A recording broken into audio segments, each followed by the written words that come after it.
Lee, there are too many games and not enough me.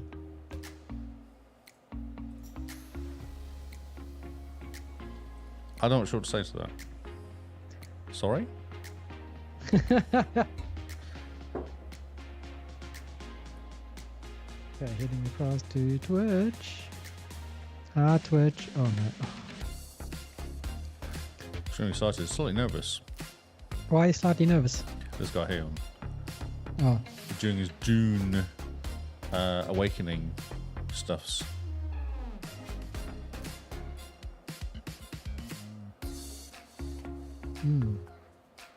We should get that funny first factual second and maybe put like a blur behind it or something.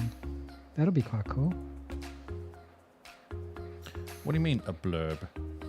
A blur to make it blurry. Oh, sure, you go for it. I'm happy it was on the screen.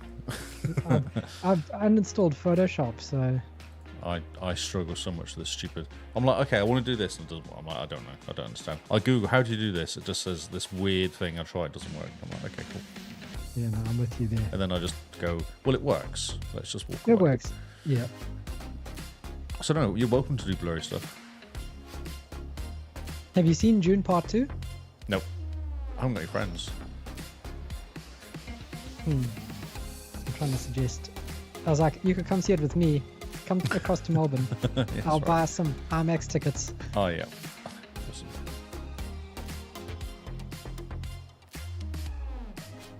You have to go on my own, basically. This is how. Because one mate said, "Oh, I haven't seen Dune 1 yet." I was like, "Well, watch Dune 1 and then we'll go." Okay. It's just silence. I'm like, I don't know. Have you watched it yet? Oh, okay. So no, I have to go on my own. I also want to see the new Ghostbusters as well. Frozen Planet, or it was called Frozen World. But why? Because the last one was good. One of the kids. Kids don't talk to me. You daft. What?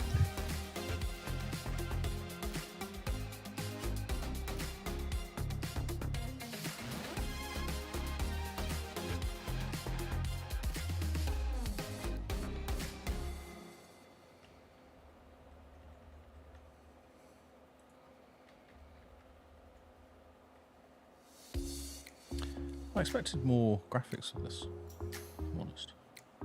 This guy blathering on about stuff. June Awakening.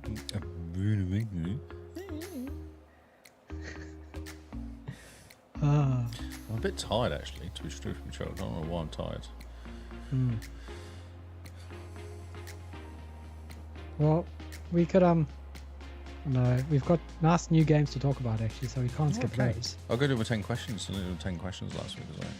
Ah, yes, okay. You got your 10 questions? I wasn't sure I'd do it on the fly with the ones I've already got saved up. We'll see. Let's see how we go. I Okay. feel like I've already got 10 already set up in ChatGPT. Oh, well, yeah. Let's do that.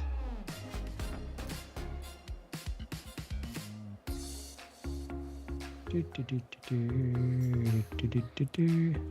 Say hello, everyone in chat. Hi, everyone in chat.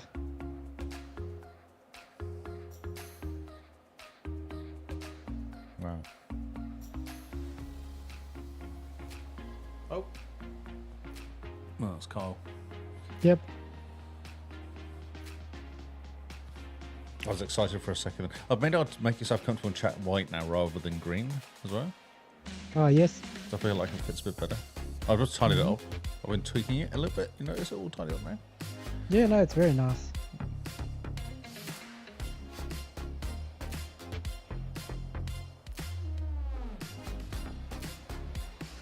Do, do, do. I wonder what this guy's actually saying on stage. He just looks like he's waving his hands around a lot. Blathering on about something or something about using the words and pictures together. Oh, amazing. I know. I like it when they do that. I know, it's crazy. Look, he's just like they're so big. It was this big. The words are It was this this big. big. We were going to make him bigger, but we decided to make him this big. Have a look. And now we're showing us big words.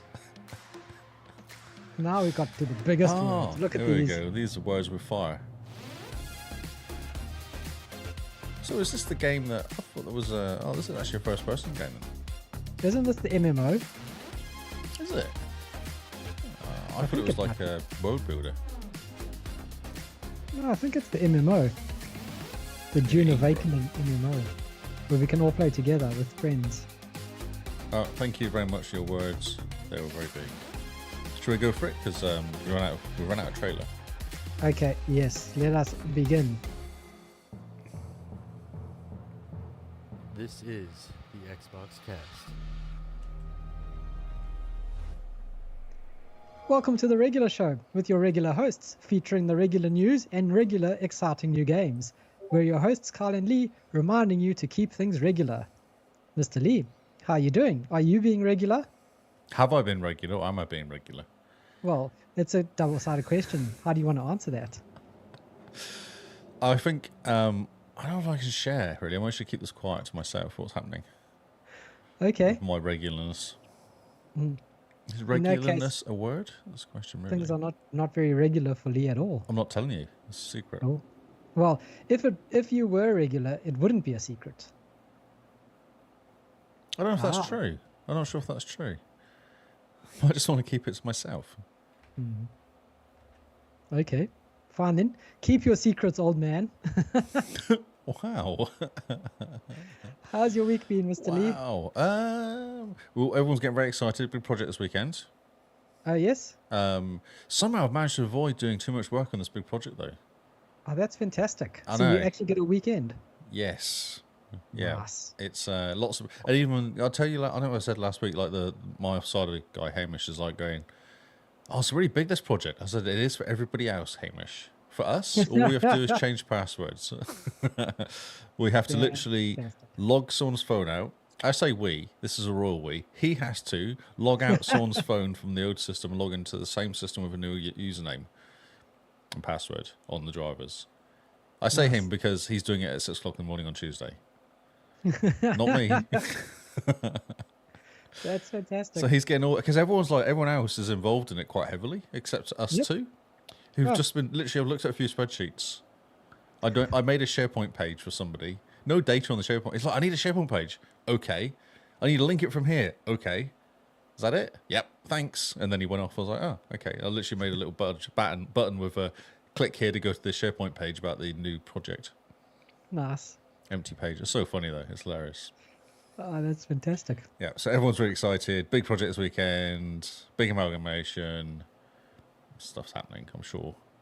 Nice. And you just get the weekend. You get to put your feet up and spend the next 4 days not thinking about work. There's emails from the boss going, everyone, good work and good luck this weekend. I hope everything's going to be really good.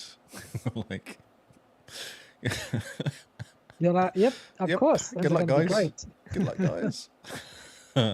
So yeah, I don't know. I hope it all goes well on Tuesday because I don't know.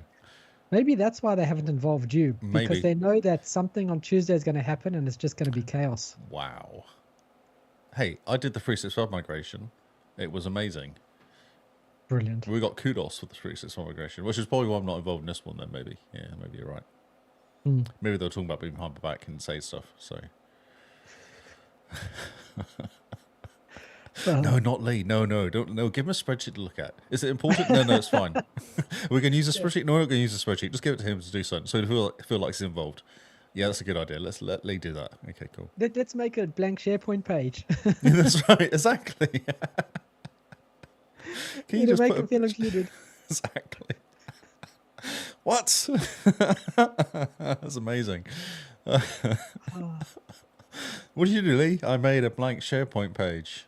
The end of your function, your name comes up in lights. That's Like, right. congratulations, Lee. Lee, for making this. Just blank SharePoint page. It was really funny because he rang me up and went, "Oh, I've got this really quick job to do." He calls it, what do you call them? What was he called? He got a word for it. He loves using this one word. It's project managers, they have words they like to use.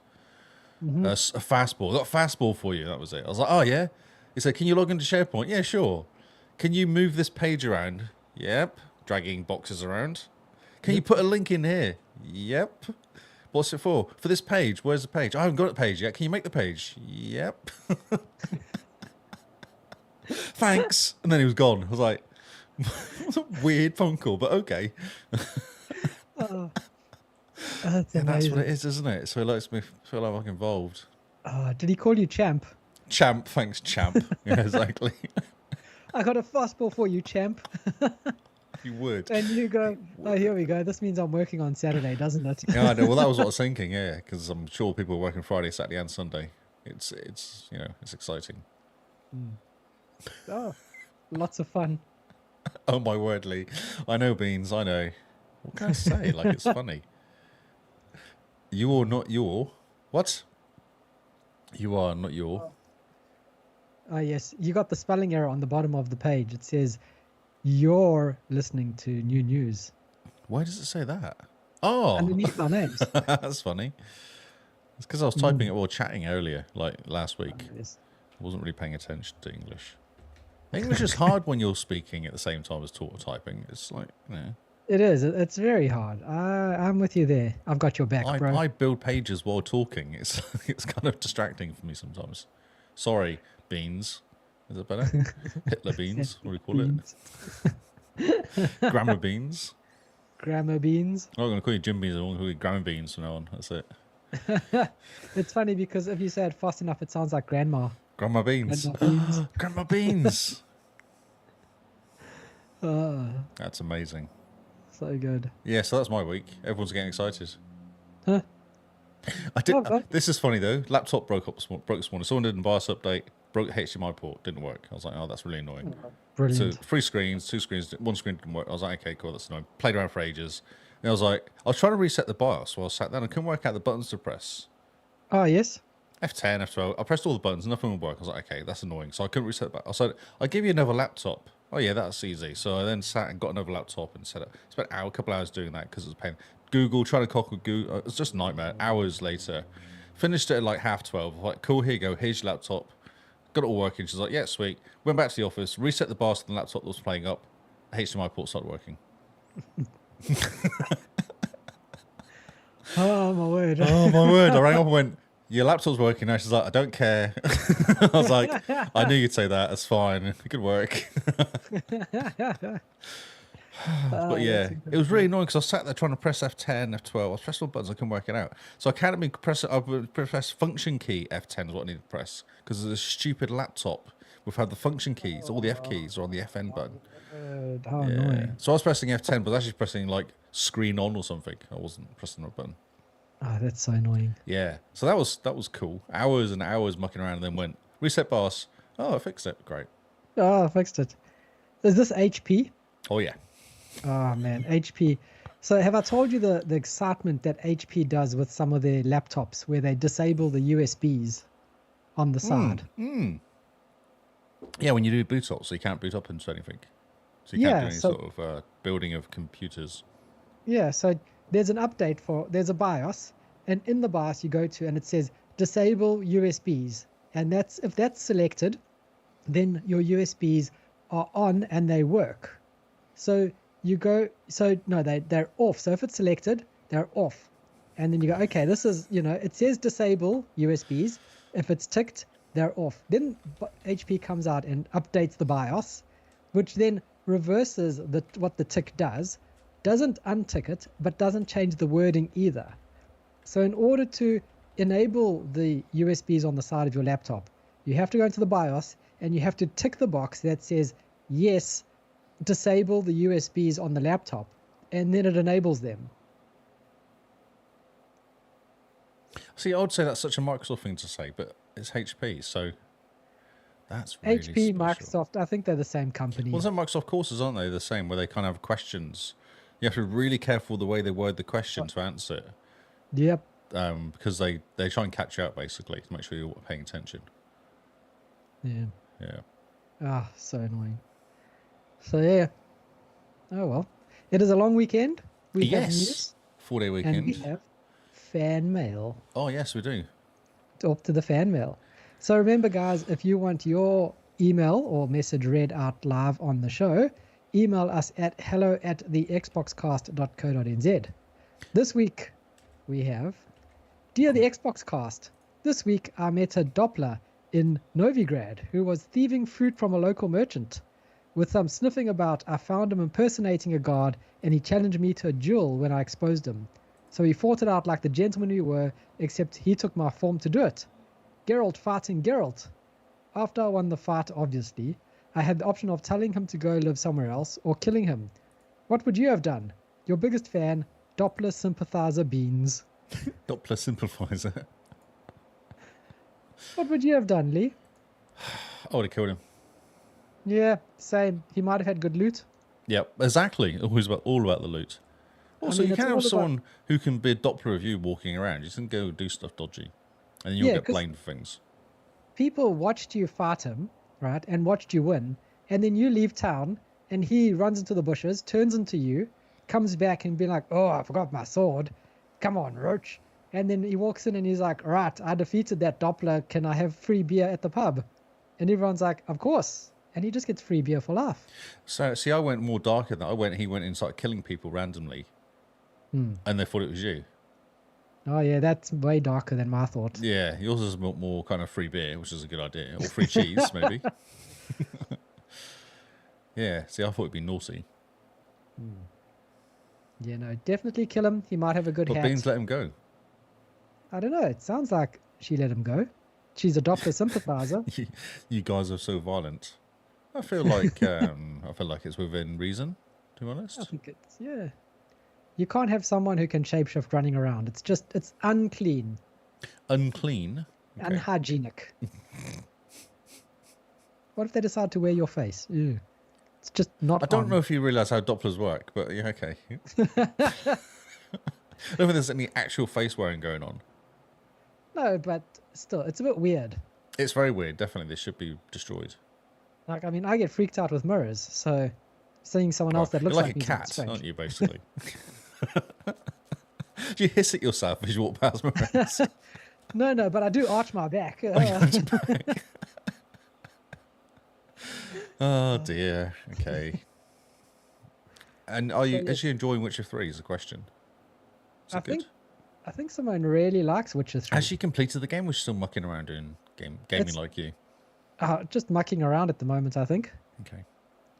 Witcher 3 is such a good game for mucking around.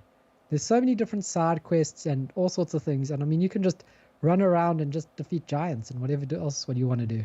Oh yeah, I've done the game. It's good. It's fun. So you've completed the story. Complete the story. Yeah. Have you done all the side quests? No, I don't think anyone's done all the side quests. Yeah, that's probably true. Have you done the expansions? No, because they're really hard. Oh, yes. I got to the one with the big frog, and it kept killing me. Games and big frogs. Over again. James and the Big Frog, did you just say? No, games and big frogs. What was the name of Just a movie? Like James and the Giant Peach? James and the Big Frog. Yeah, it's a sequel. It's a sequel. Yeah, I don't know what this frog, he's just not very nice. Like, he's in a cellar, he's a bit annoyed, and he just kills you constantly. Like, I can't do damage to him, but he hits me twice and I die. So I felt like it's not a very fair fight. No. But okay, so what I've learned from Star Wars is that, excuse me, if there's a big frog, you leave him alone for later. It's part of the story, though. It's part of the main quest. Okay. It's not like Have the you guy tried you doing fought. magic at him? I've tried all sorts of stuff at him. I shouted at him. I insulted him and his tadpoles, but none of this stuff worked. He didn't care. That's a bit of a problem. It is. So I talked to Kinsman, and he's like, you need to go away and come back in like 5 levels, and it's really easy. I was like, yeah, but... See? Time to do some side quests. Side quests, but yeah. Go kill some Dopplers. Yes, exactly. And then you can wear their faces. Yes, Turn the tables. and then I can confuse the frog, looking like a frog person. Maybe that's what you're supposed to do. Kill the Doppler, wear the Yes. Doppler's face. The frog thinks you're a frog. I don't know if that's how Dopplers work. Really. That's like, you don't just take off their head and then start using it as a Doppler. I don't think it works like that. In that case, what use are them? I just don't know if I think there's more to them. The face is just part of them change. The whole body thing is actually what changes, not just the head. You can't just carry a Doppler head in a glass around with you, like in like a Futurama style thing, But and what then if bring him out after- randomly. What if after you chop his head off, he's still alive and his head is talking to you? And he's like, put me in a glass jar and carry me around, please. Maybe if that was the way. Is that what Beans did? Oh no, Beans just let him walk around, didn't she? Yeah, I think she gave him a stern talking to. See, I would have given him a stern talking to with my sword to his throat. Wow. Okay, cool. And you've not completed Witcher 3 yet, have you? No, not yet. No. It's one of those games I will get to eventually. Sure you will. Okay. One day I'll get to it. Yeah, of course you will. It's like I said at the beginning of the podcast, Lee. There's so many games and so little me. It's a problem. The problem you got is you keep playing the same games over and over again. Because they're fun. You know how you dad build in games? I just dad game. We've got a cheese quiz this week. Oh, a cheese quiz. That's fantastic. Cheese quiz. It's actually quite a good cheesy quiz. Oh, fantastic. I like this idea of having quizzes about stuff. Did we do the Halo quiz? Did we do the Halo quiz? Yeah, I think we did the Halo one. We weren't very impressed with it, were we? What's the name of the super soldier protagonist in the Halo series? Actually, I can check in Discord. Yes. Okay. Cool. Should we do a cheese quiz? Yeah, let's do cheese. I like cheese. I like cheese. Although I don't think you like friends. cheese. I feel like the cheese you like is not proper cheese. What? I like all cheese. Ah. But some cheese is better than other cheese. Some cheese is not cheese, what you like. Though that's the problem with the cheese likage that you have. No, Likage? Likage? Is that a word? Cheese likage. If you like cheese, then you like cheese flavored stuff as well. Which, if you think about it, cheese flavored stuff doesn't actually taste like cheese. No, that's exactly. It's not cheese flavor, is it? It's like if you have banana milk, it doesn't actually taste like banana. There's nothing there that makes you, if you close your eyes, think you're drinking a banana. Drinking a banana, which sounds wrong in itself. Beans just shouted Diablo for some reason. I'm not sure why she shouted Diablo. She's excited. Because you were accusing me of playing the same game. Ah, I played it for like a month or two. I stopped playing it. What are you talking about? Like, I think it was 3 months. Yeah, 3 months maybe. I was just 100%ing it. That's why I was playing it. You're going to go back with all the updates? If people come and join me, I will. Nice. I'm going to carry people through, do not worry. I am a carrier. Okay, cheese. Cheesecake. Let's go to the cheese quiz. Cheese. No cheesecakes, please. Oh, what? Man. Okay. Cheesecake is like amazing. I know, it is actually amazing. New York cheesecake is the best cheesecake. Oh. New York cheesecake is amazing. That is. Just believe me. If you've not had it before, have New York cheesecake. I've had New York cheesecake in Melbourne. Does that count? I had New York cheesecake in Auckland. Oh. It was very good. Very, very good. Like, people were jealous of my cheesecake. It's true. It's a true story. Everyone else, we ordered all four of us ordered different stuff. And everyone else looks at my cheesecake and was like, but I want that cheesecake now. Like, sucks to be you, doesn't it? That's so like quite funny. A restaurant hack. If you're going out for dinner and you decide you're actually going to do dessert, always go for the cheesecake. Yeah, I like cheesecake a lot. Oh. Yes. Although, keto cheesecake. It's like, what do you do? Because don't you lose all the good flavours if you have keto cheesecake? Isn't the dairy out of it and all the biscuit's not biscuit? Yeah, no, you can't do biscuit. The biscuit has to be cheese. Yeah. Cheese? Yeah, it's crunchy cheese. So, okay, talking about cheese, I have found, you get those, if you're going for like a cheese and wine or you're having a picnic, you normally get little biscuit like things and then you get like cheese that you can put on top. Crackers. That's it. Yeah. I have found crackers that is made out of Cardboard. cheese. Oh, okay. Yes. So I took these crackers made out of cheese. They're crispy cheese, thin little cheese, really nice. And I took them to the F1 because we were going to have a picnic at the F1. So I had my crackers, which were cheese, and then I had a thing of goat's cheese, which is cheese, and I put the goat's cheese on my cheese crackers, and I was eating cheese on cheese. Do you know how amazing that was? Did you have squirty cheese on top though?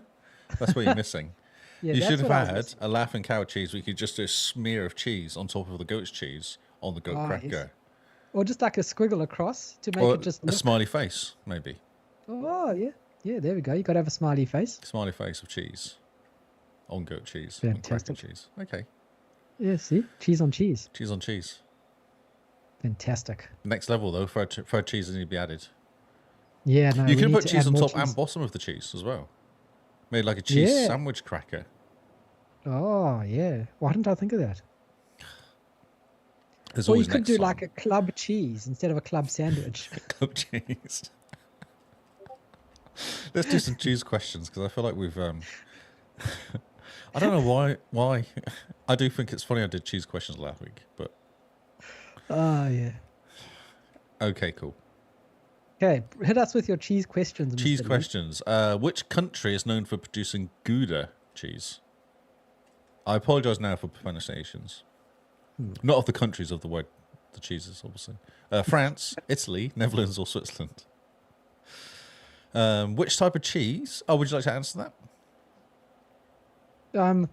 So Gouda cheese. Gouda, yes. Gouda. Where does it come from? What are the options? France, Italy, Netherlands, or Switzerland. I'm gonna guess Netherlands. Nice. Okay. Are you locking that in? No. Okay. Yeah, The I type of locked that one. cheese is typical. What type of cheese is typically used in a traditional Greek salad? Cheddar, feta, parmesan, or blue cheese? Oh, feta. Feta. Everyone would be answering that, I suspect. What is the main ingredients of camembert cheese? Cow's milk, sheep's milk, goat milk, or buffalo milk? Camembert. Why Camembert. This sounds like a trick question. I'm gonna go cow's milk. Which cheese is known for its blue veins and sharp flavour? Ooh, Brie. that's- Oh, I don't know about that one. Gruyere, I guess that is. Roquefort or Emmental. Oh, that's none of the options I was gonna choose.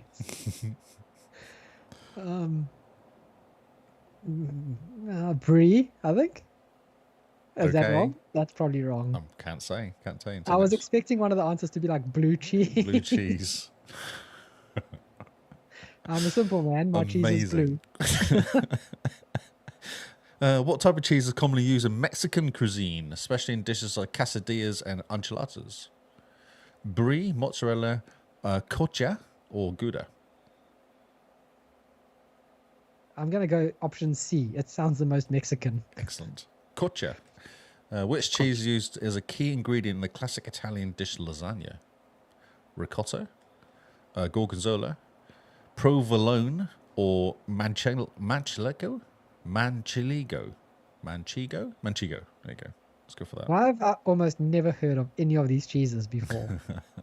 Where's the option for cheddar? Cheddar. Cheddar. Tasty cheese, grated. Tasty cheese. Oh my word. What is the name of the cheese often used as topping on pizza? Havarti, easy. Monterey Jack, Monterey Jack, isn't it? Monterey Jack, Gorgonzola, or mozzarella. Oh, there we go. Mozzarella. I know this answer. Let's see, I know that one now. Which cheese is known for the distinctively nutty flavour and often used in fondues? Gouda, Ralletta, Comté, maybe, or Fontina? I'm going to go Fontina simply because Fontina fondue. Fondue, nice, good work. It's wrong, but good work. What type of cheese is traditionally used in sandwich? Croque monsieur. A Gruyere, a Parmesan, a Brie, or a cheddar? Cheddar. I Interesting. Do you know what a recognise that. croque monsieur is? Yes. It's where you have a cheese toasty with cheese on top. Ham and cheese sandwich almost. It's like it's basically a cheesy sandwich, yeah. Yeah, it's a ham and cheese, and then you add cheese on top and melt the cheese on top of the bread. What cheese is often referred to as the king of cheeses and has a complex fruity flavour? Oh, can I answer this one before you give the option? Yes. Cheese in a can. Spray cheese. Spring cheese. I'm done. Spring cheese. Cheddar Brie, Parmigiano Reggiano, or Stilton? Stilton. Okay, cool. I'm just guessing. I recognize the word Stilton from Wallace and Gromit. I think it's when they go to that episode. They go to the moon to eat cheese, and he cuts off a piece of the moon, and he's munching, and he goes, like "Oh," Stilton? and he goes, "Is it a bit of Wensleydale? No, it must be Stilton, Gromit." And they eat the moon. We need more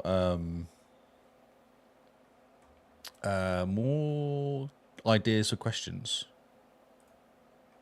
Okay. Okay. So, listeners, tell us what questions you'd like to answer. Halo's next, if not. Halo's next week. Okay. Halo seems like it's going to be way too easy. So, keep on I like the cheese theme. It's very interesting. It's educational. It's like have a random stuff that we talk about during the podcast. Yeah, definitely. Yeah. Maybe the next one should be like HP BIOS questions. Yes. That'd be amazing. PC and MS-DOS BIOS. Oh, that would be amazing though. That would surely thin out all the geeks properly. Properly, yes. Oh, amazing. It'd be more amazing how many we know the answers to. That would be amazing. Oh, yeah. We'll probably correct ChatGPT for most of it. Yes. Yes. Brilliant. Okay, so we are done with that. Now it's time for the news, isn't it? It is. What's that? I'm just going to drink some coffee. Oh, delicious. So, now off to the news. After that excitement of all the cheese flicks. I like the quiz. I think it's fun. It is fun. If you guys want to take part in the quiz, Lee puts it in our Discord. If you're not part of our Discord, what are you doing? Ooh, before the news. Before the news, we need to tell people about April Achievement Challenge that kicks off next week. Monday. So by the time this podcast is out and you're listening to it, it's probably time for the Achievement Challenge to kick off. So guys, sign up. The UK has finally entered. It's going to be a clash of the titans between the New Zealand, Australia, the US. Now the UK has entered. We're looking for some European people, maybe, or anyone else. Canada, do you want to jump in? Also, we need to shout out to 186 and basically shame him into joining. Oh, come on, 186. What are you doing? Yeah, come on. Gosh, bro. He's part of the UK. The UK needs your help. Come and hang out with the cool kids. Yeah, the UK needs your help, 186. You got to join us. So your parents will be disappointed. Your kids will be disappointed. Your wife will be disappointed in you if you don't join. Just saying. We will be disappointed. We will even worse. Even Simone will be disappointed. You don't want Simone to be disappointed. No, you don't want that. That's just bad. Grandma Beans does not like you sometimes. It's just not a good look. Not a good look at all.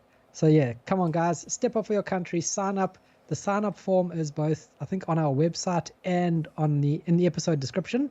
It takes a few seconds to sign up. And remember, if you're a patron or a Discord booster, then you essentially get a bit of a pay to win at the end of the competition. You get some extra points. We encourage pay to win.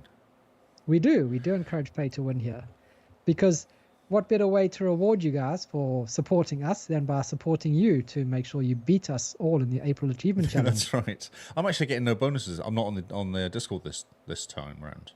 Oh, so I'm getting no bonuses. Maybe I should sign up quick and get some bonuses. Yeah, get a bonus. And we'll do it. Sign up.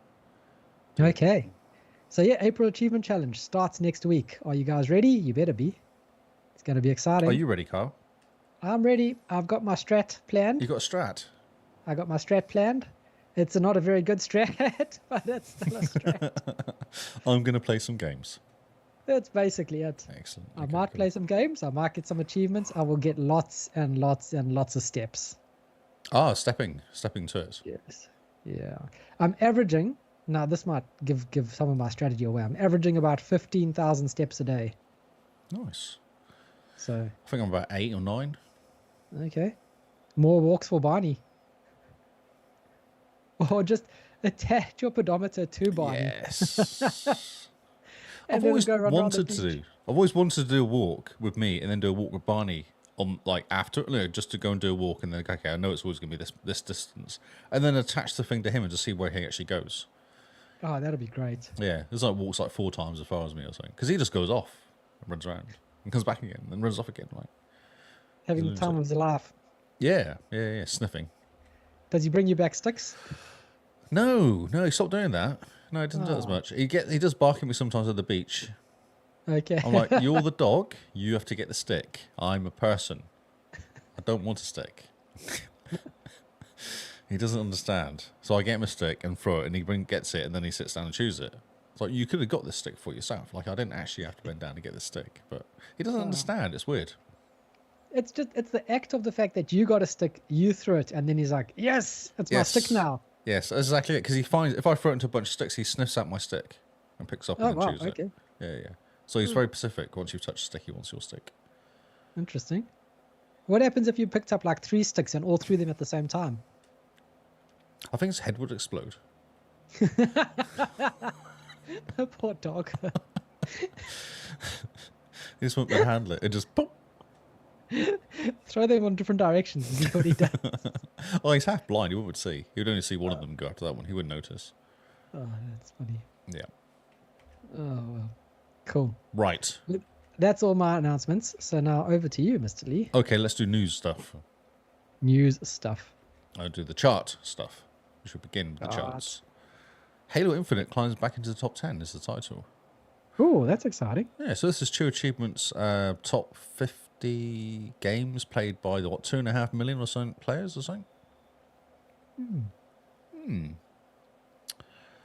Number 1, top 6 is very boring as usual. So Fortnite, COD, Minecraft, Rainbow Six, GTA 5, and Roblox, that's top 6. So then EA Sports FC24 has gone up a whole place, and Rocket League has dropped down a place.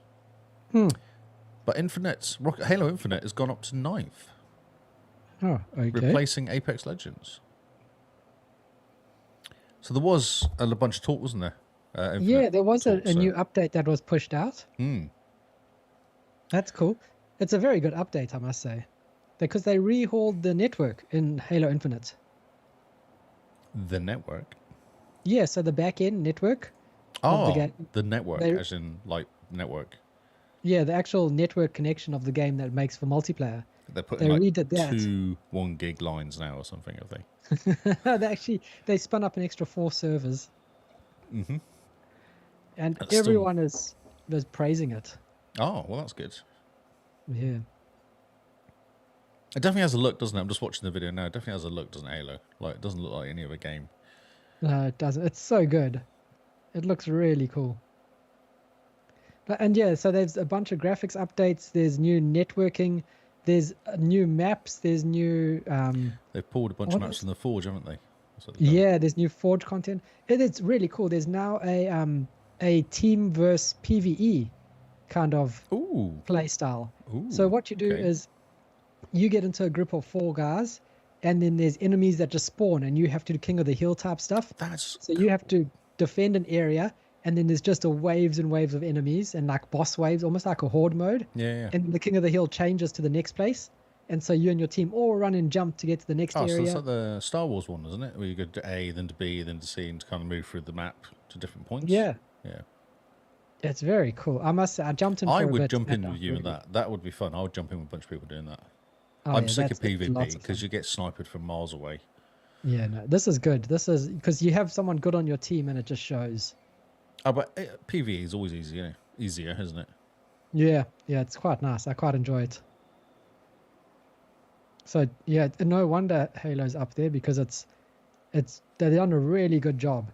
Yeah, and they've stopped doing not seasons, but they stopped doing like content or not content updates. They're calling them operations now. That's right. Yeah. Well, they do like 5 little operations a season, don't they, or something now? Yeah, which is keeping the game alive. And yeah, lots of people still jumping in. I mean, I haven't needed to wait for a game at all. Are you still playing it? I jump in every so often, but man, it's never need to wait for a game. And I must say, if you get connected to a server that's in the Australia, New Zealand region, the APAC region, my ping is sitting at like 20 milliseconds. It's so good. And as soon as you jump across to the States, it immediately goes up to about 160. Yeah, they just can't play. Then you just die. Yeah, you walk around the corner and then you die. Yep. Oh, very cool. Okay, do I need to reinstall that game? Is the question. I think you do. So any other interesting movies? Everything else is moving one place. Like Falls has gone up 1 place to 13. Master Chief's Collection's gone up by 2 places. Power Word's dropped down 1 place. Elden Ring's at 18, which is fun. I guess people finishing it for the DLC. Red Dead 2 still in there. Sea of Thieves has gone up a couple of places. Dead by Daylight's still hanging around there. Deadline's dropping off, but the new DLC is coming out soon for that, so that will give it a kick. Nice. There's no new entries this week. No. Oh, At no. all. Look at number 37. Ooh, that must be a typo. question is, Starfield's at number 28, and Elder Scrolls Skyrim Special Edition, because it's catching up at 37. Will they change places? I don't know. Because a new update for Starfield came out this week. Yeah. I think I've got some write up on it. I think actually, and then COD Black Ops 2, which is an old one as well, is coming. Interesting, eh? But yeah, very weird week this week. Very strange. No new entries this week. Like new games came out, did they? Well, new games come out, but obviously no one's really keen for them. Nobody cares. It looks like just comfort gaming, doesn't it? Maybe it's because winter's coming. Well, for us, yeah.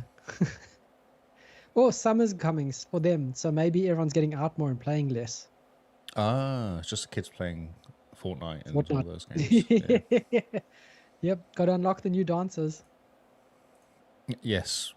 I was just watching, so I've got a video here of this video. So, okay. Coming to Game Pass.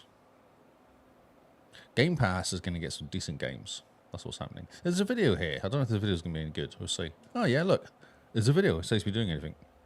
The Quarry, March 20th. Which is that game that came out. It actually looked quite good. Yes. Kind of scary. Reservoir Dogs walking... Oh, Reservoir Dogs. Yeah. Resident Evil walking sim. Possibly. Yep. So that's coming out. Then we've got Evil West, which looks really cool. Multiplayer. Western style run around kill stuff. Looks really cool. I think I was talking to someone in chat. I think it's Scarred for Life. I said, I'll jump in with you because it's supposed to be really good multiplayer.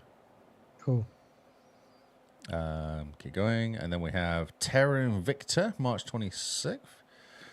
Looks like a world builder of some sorts.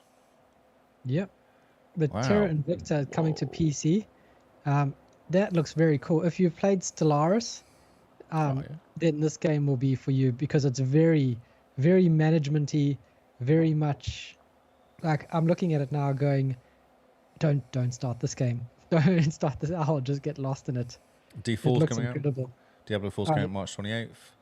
Oh, yeah, this is interesting about Diablo 4 now. On PC, it doesn't support Xbox achievements. Oh, because you have to play through Battle.net, that's why. Yes. Interesting. Like, they shot themselves in the foot completely with this. If you go Diablo 4 is coming to Xbox Game Pass on PC, right? And then you make people sign in with an Xbox account. Boom, you've got like another 2 million people that are signing up just for Diablo 4, all with an Xbox account getting achievements. Then they go, oh, this is pretty cool. What other games are here on Xbox? Yes. I don't know what to say to that. Yep. I don't know. It's Microsoft. What do you expect? Yeah. I think they didn't really think it through, bringing it to Game Pass, really. I guess they're saying we can get people into the Blizzard, the Battle.net, which is still an Xbox thing anyway, so maybe it's that. Yeah. Do you want to take a guess until how long the Battle.net gets merged absorbed into Xbox or whatever? Yeah, true. They have to do it. They have to do it at some point. Battle.net's always been a bit strange, hasn't it? Yeah. Bit of a weird beast. It'll be really nice if they merge Battle.net into Xbox, and then they merge the Battle.nets in the North American and the Europe one together as well. And then you can just have one like account. A bugbear for you. You have no idea. I have so much progress in WoW on Europe, and I've got almost no progress in WoW North America, because in South Africa you get WoW on Europe's servers, but in New Zealand it's WoW on North America. And the versions are different, and you can't merge the two. So I wonder if that's why they're using Battle.net for Diablo then. I wonder if there's something going on there. Oh, it's so annoying. So annoying. Because, I mean, my level 80 Warlock, Blood Elf Warlock, that's amazing with some fantastic gears just You sitting say on the this, Europe but no one's servers. seen proof of this in this country. No, Does he really exist? No, I don't think so. It's annoying. I mean, that if WoW comes to the Xbox and they manage to merge it and I get to keep transfer my characters, my word, I'll carry you all for 3 years. Easy. 3 years. Excellent. Then we have Hot Wheels Unleashed 2 Turbocharged, I think is the what do you call it? The good version with extra stuff in it, I guess. Yep. March 28th, that's coming out. That's a fun game. Open Roads. It's looks like a very moody walking sim or solving stuff sim, maybe. Oh, yes. Interesting. Interesting. Kind of interesting art style on it. Like a cartoony crossover with 3D backgrounds. Yeah. It looks pretty cool. Yeah. Then we have Ark Survival Ascended. So I'm confused what that is because what wasn't Ark 2 coming out with With The Rock. no, not The Rock, no, the other guy. Arc 2 had The Rock. Dwayne The Rock Johnson. No, it's not The Rock. It was someone else. It was the guy from Fast and Furious. No, I'm sure it's The Rock. Ah. The one who said if you don't play Ark 2 then you're not a gamer. That guy. Yeah, I'm sure it's The Rock. Nah, it's Aren't they not. the same It's, person? No, it's not. It's Vin Diesel. It was Vin Diesel. Well, I mean, You Vin sound Diesel, The suspicious. Rock. I am it's basically suspicious. Vin They're Diesel. the same person, aren't they? Ark 2. No, it was Vin Diesel. There you go. Okay. The Vin Diesel simulator. Oh, yeah. Vin Diesel simulator with him riding dinosaurs. There you go. I wonder how fast the dinosaurs are because you all know how furious they get. Oh, dear. Super Hot. Mind Control Delete is next. Cool. Yeah, I don't know. It's a VR game, so it's kind of weird it's in here, but Okay. Interesting. yeah, unless it talks. Oh, okay, again, isn't Meta the headset? Isn't that on VR and the Game Pass? I don't know. Oh, yeah, you do get Game Pass on it, but it's only like a big screen. It's not. Oh, it's not actual VR. Yeah. Okay. Oh, we have games leaving. Hot Wheel Unleashed, which makes sense because 2's come out. Infinite Guitars, not sure what that is, and MLB The Show 23 because number 24 is coming. Basically, will you complete Diablo 4? Is the question. I'll give it a bash. It's one of the games for April that I'm going to play because someone is going to help me with it. Who's that? Oh, I wonder. Someone who might have 100%ed it? No idea what you're talking about. Out today, Light Here Frontiers out, which Guys and Hog say is awesome, an amazing game. Okay, that's mech the crops, mech farming. mech farming. Yeah, MLB 24 is also there because obviously the 23 is leaving, and that's it. In case you missed it, NBA 2K24. There's some DLCs. We've got America's Playground Fallout 76. A DLC's come out, which is part 2 of the Atlantic City update. It seems. Oh, So I was reading. Elder Scrolls Online Scions of Elfia? Scions of Lithia? It's an L, isn't it, at the beginning? Or was that an I? No, it's an I. Iphilia. Yeah. If, it, he, Leah. Yeah, Italia. There you go, brilliant. Oh, you fought the pasta monsters. Ultimate perks are Persona 3 Reloaded expansion pack. Pick it up, even if you've not got the game yet. Just pick it up anyway, because it will stick with you. This is amazing. It offers over 30 hours of additional gameplay. Wow, okay. That's interesting, because the game's only like 20 odd hours, isn't it? Or is it quite a long game? I don't know. It's a JRPG. I expect it to be quite long. Okay.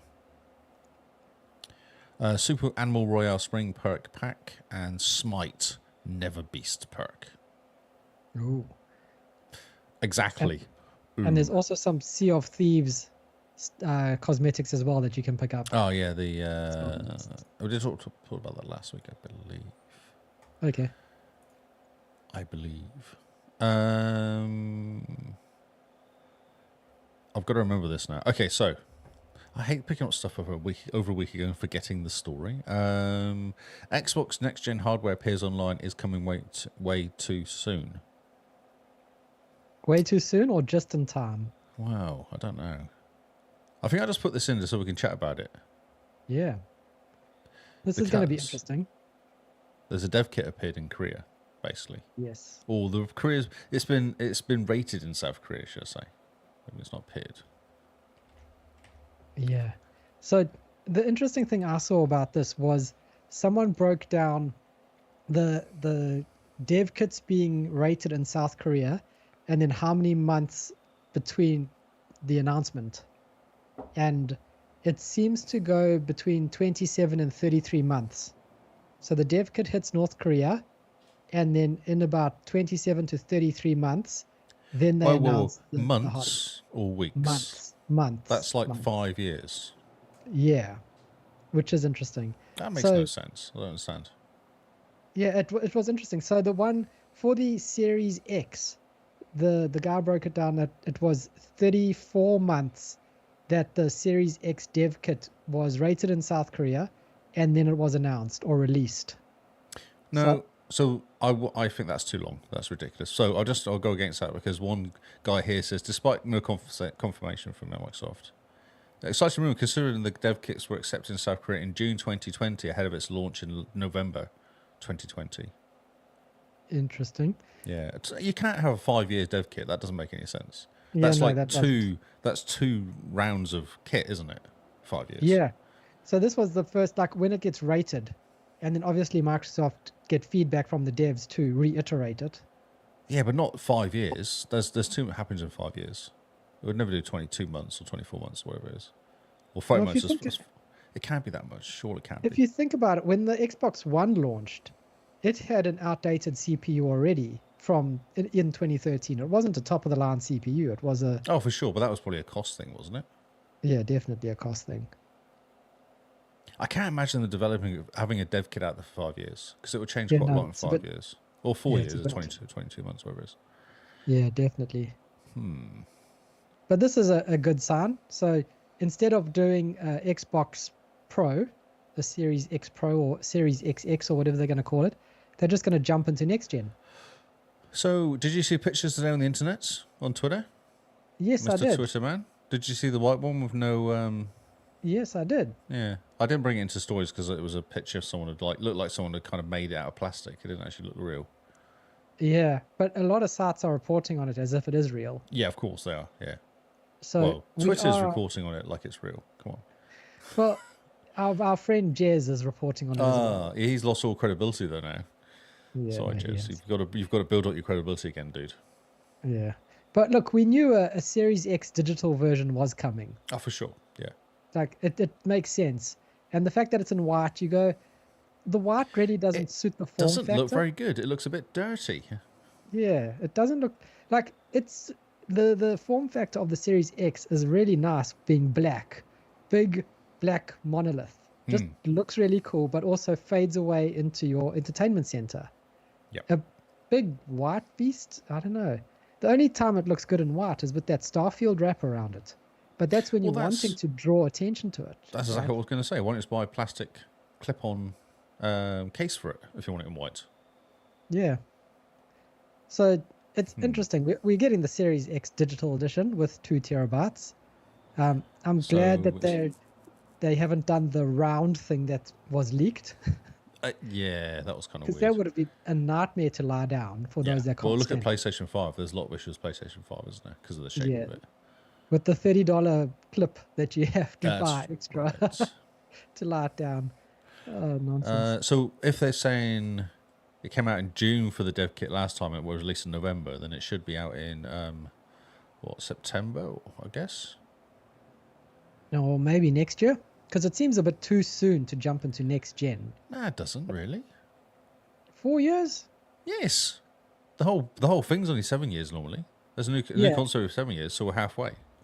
Yeah, but I reckon 26 is when we're going to see next gen from Xbox. I think we're going to get a rev. We're going to get a rev in between. Interesting. Okay. June announcement. They're going to rev it in between. No, I think June announcement's going to be the white Xbox, the Series X digital. Or why not handheld? Yes. Xbox handheld like Nintendo Switch that docks into your TV. Did you see the article? That no, there was an interview that old Phil did. No, he did it with The Verge, so I avoided it. Oh, you avoided it? Okay.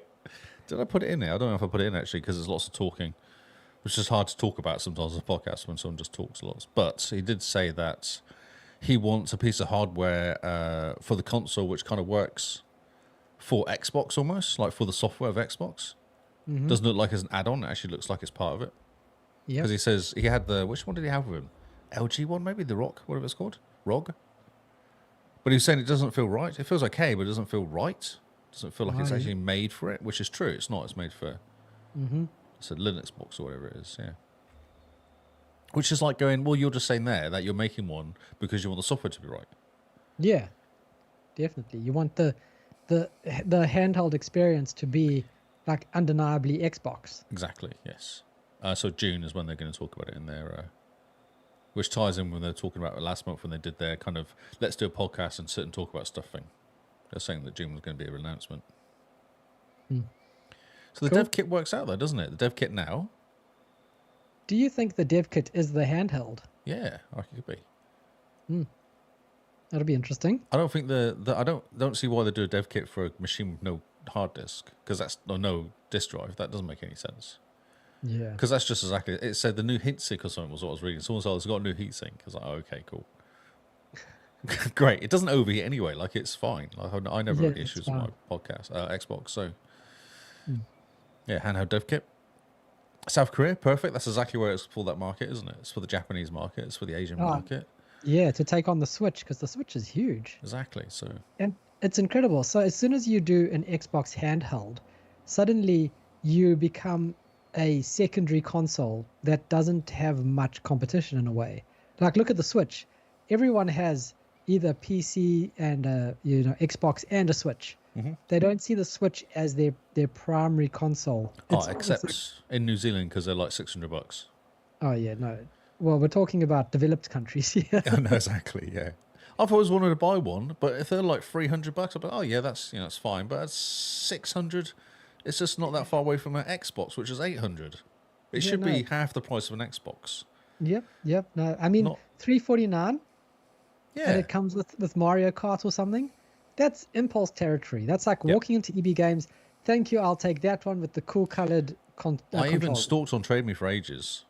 Switches, thinking if they come up for $300, I'll pick one up. 250, 300 because second hand, half price. Oh, yeah. You can't get them. They don't sell them for that sort of price unless you get one which is like you look at it and go, oh yeah, there's like cracks and scratches and it's just beaten up.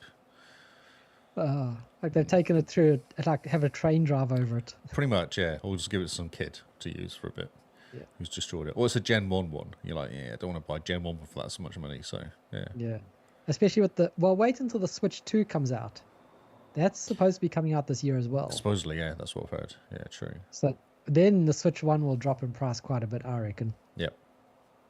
But the problem with Nintendo games is they don't ever drop on price. No, and that's also what stops me because I don't want to spend out like $70 for a game every time I want to play Nintendo games. Yeah. It's ridiculous. But back to Xbox. If this is the next gen console, then maybe next year June we get the announcement. Next year November it comes out. But it's going to be interesting to see because the the PS5 Pro has been rumored and leaked and all the rest. And everyone, there's massive reports about developers going, the PS5 is not actually setting the world on fire. It's not selling a lot. The fact that the PS5 Pro is still using the exact same CPU as the PS5 means that you're not going to get any better. I didn't realise that. internal That's graphics. interesting. Okay. Yeah, they've just overclocked the CPU and they've added more compute units to the GPU. And all the developers are going, who's this for? They're not going to target it. They're still making games for PS4. So the PS5 Pro is going to launch into a market that does not exist for it. The PlayStation diehards will pick it up. Of course. Because they've got to have it. But it's all the developers are going around going, there's no market for it. There's no need for it.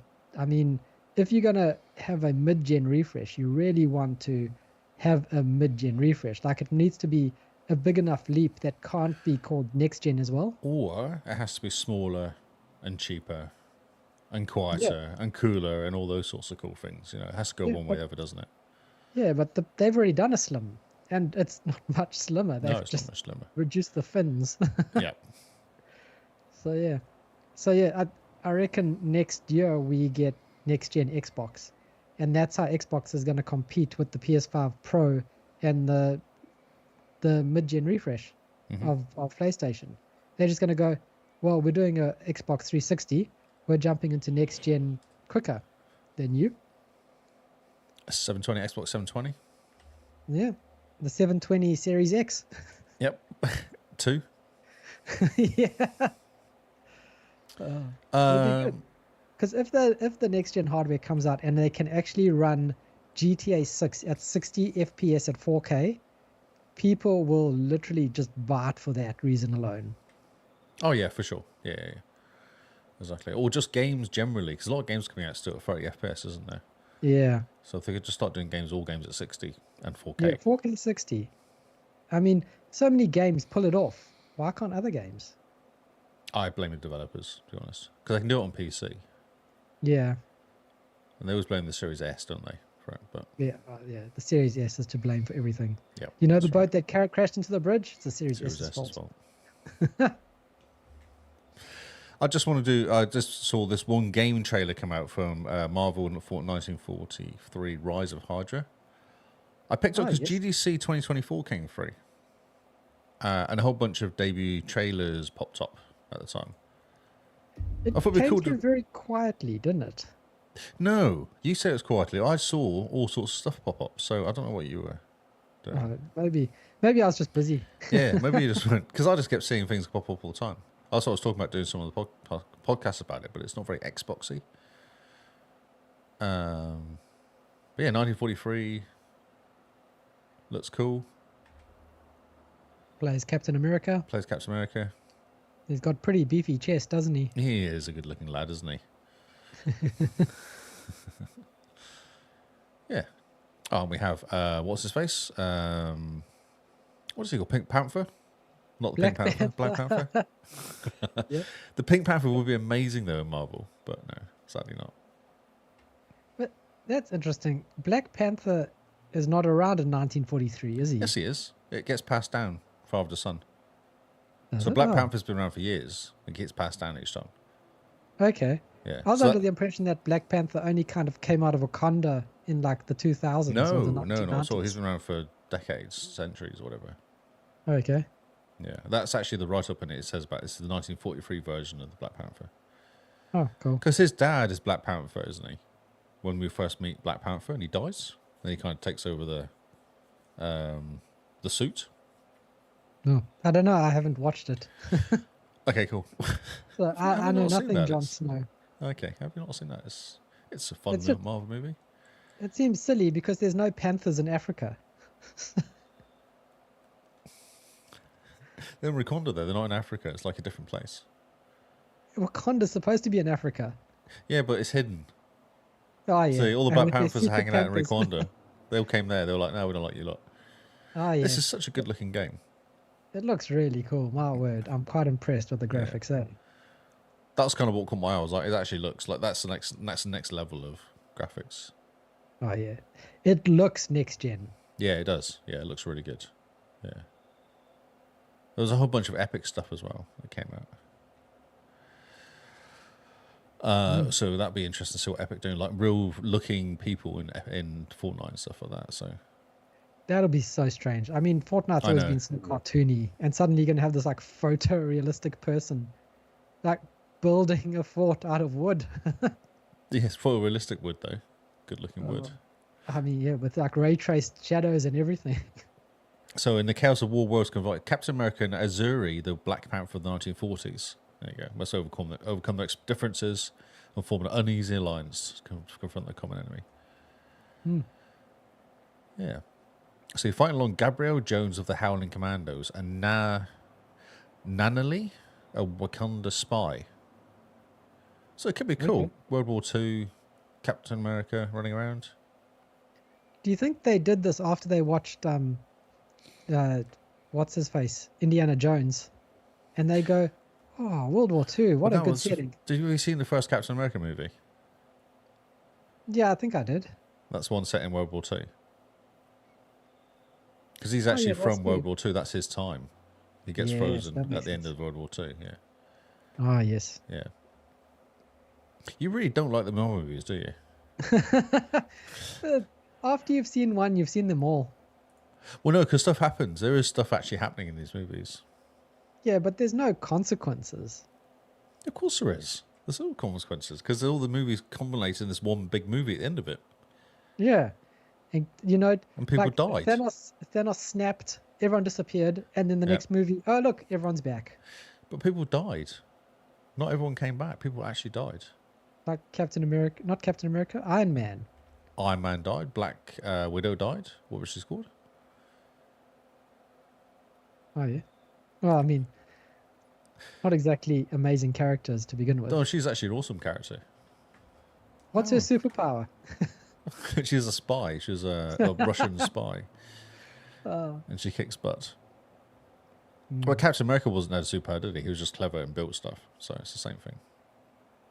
Yeah. Batman's not a superhero, No, he's not, but he's still cool. but he's still cool. There you go. So, wow. Okay, we need to move on because I can see you just don't like Marvel. Oh, yeah, no. Microsoft is discontinuing the Xbox app.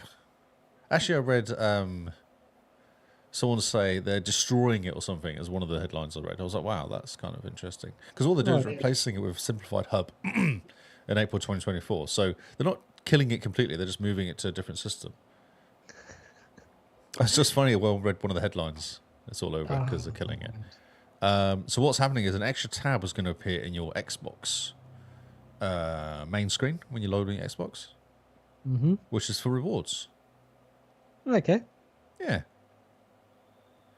So, just when it goes away, it's not gone completely. Just have a look up. It'll be there. It'll update your Xbox or whatever, and you should get a little awards. I don't know sure what they're going to call it, though. It's much nicer than using an app. It's like if for it's sure. built into the Xbox. And that app is really, really slow as well. Oh, it's so bad. Oh, my It's like that word. stupid Insiders app as well. It's like the slowest app ever made. Yeah, and as soon as you click on anything, it wants to open Edge. Edge on, Yeah, that's on right. Xbox, and you just go, oh, but why? And how is Edge slower than loading like Cyberpunk 2077? How does that make any sense? I have no idea. Don't It's understand. really... They put Edge on the Xbox because someone in Microsoft was like, it's got to have Edge. It hasn't got XL yet, though. Wait until XL and Wide appear, and then move away. It'll be sorted. So in December, several users received a notification that Microsoft might be killing reward apps. Multiple users received a similar notification, but now features a new date. Microsoft will no longer publish offers on the platform after April 15th, ultimately ending beloved weekly streaks and critical changes of Microsoft reward in the fasting messages, a cooldown period, and adjusting point. Yeah, okay. Which we talked about a couple weeks ago. So they are making changes to it. So just be warned. So use your points now if you can. I don't think they're going to get rid of the points, are they? I think that was... No, but they are bringing in points expiry after Points like 90 expiry. days or something. Oh, okay. They can't do that because there's not enough time to save up points to buy anything decent. No, that's the point. They just want you to use the points on the $10 gift cards. Are they doing this, or is this rumors of people complaining on Twitter? No, I think they're doing this. I don't The think they'll points do this. I expiring. think people will complain so much that they won't do this. People complain Xbox does its own thing. No, it does not. Microsoft is the worst at changing its mind because people went, oh, I don't like that. So, talking of change, Diablo 4, list of massive changes that will practically make it a new game, is what it's saying here. Season 4 add powerful looting, like new boss and new dungeons, new bosses, and a quality life changes. There is a heap of changes come to Diablo 4. Okay. Mid-May, I believe. So what they're doing is they're pushing back Season 3 until May. And they're making it way more like the last Epoch and Path of Exile, with the way that you can customize your loot and you can make stuff. They've just added, it's insane how much stuff they've done. You pick up these manuals.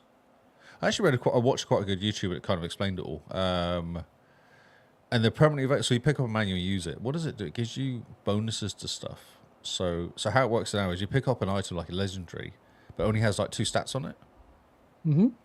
And then you add stats to that legendary, depending on what you want to do. Oh, okay. Yeah. So, like the FX is here.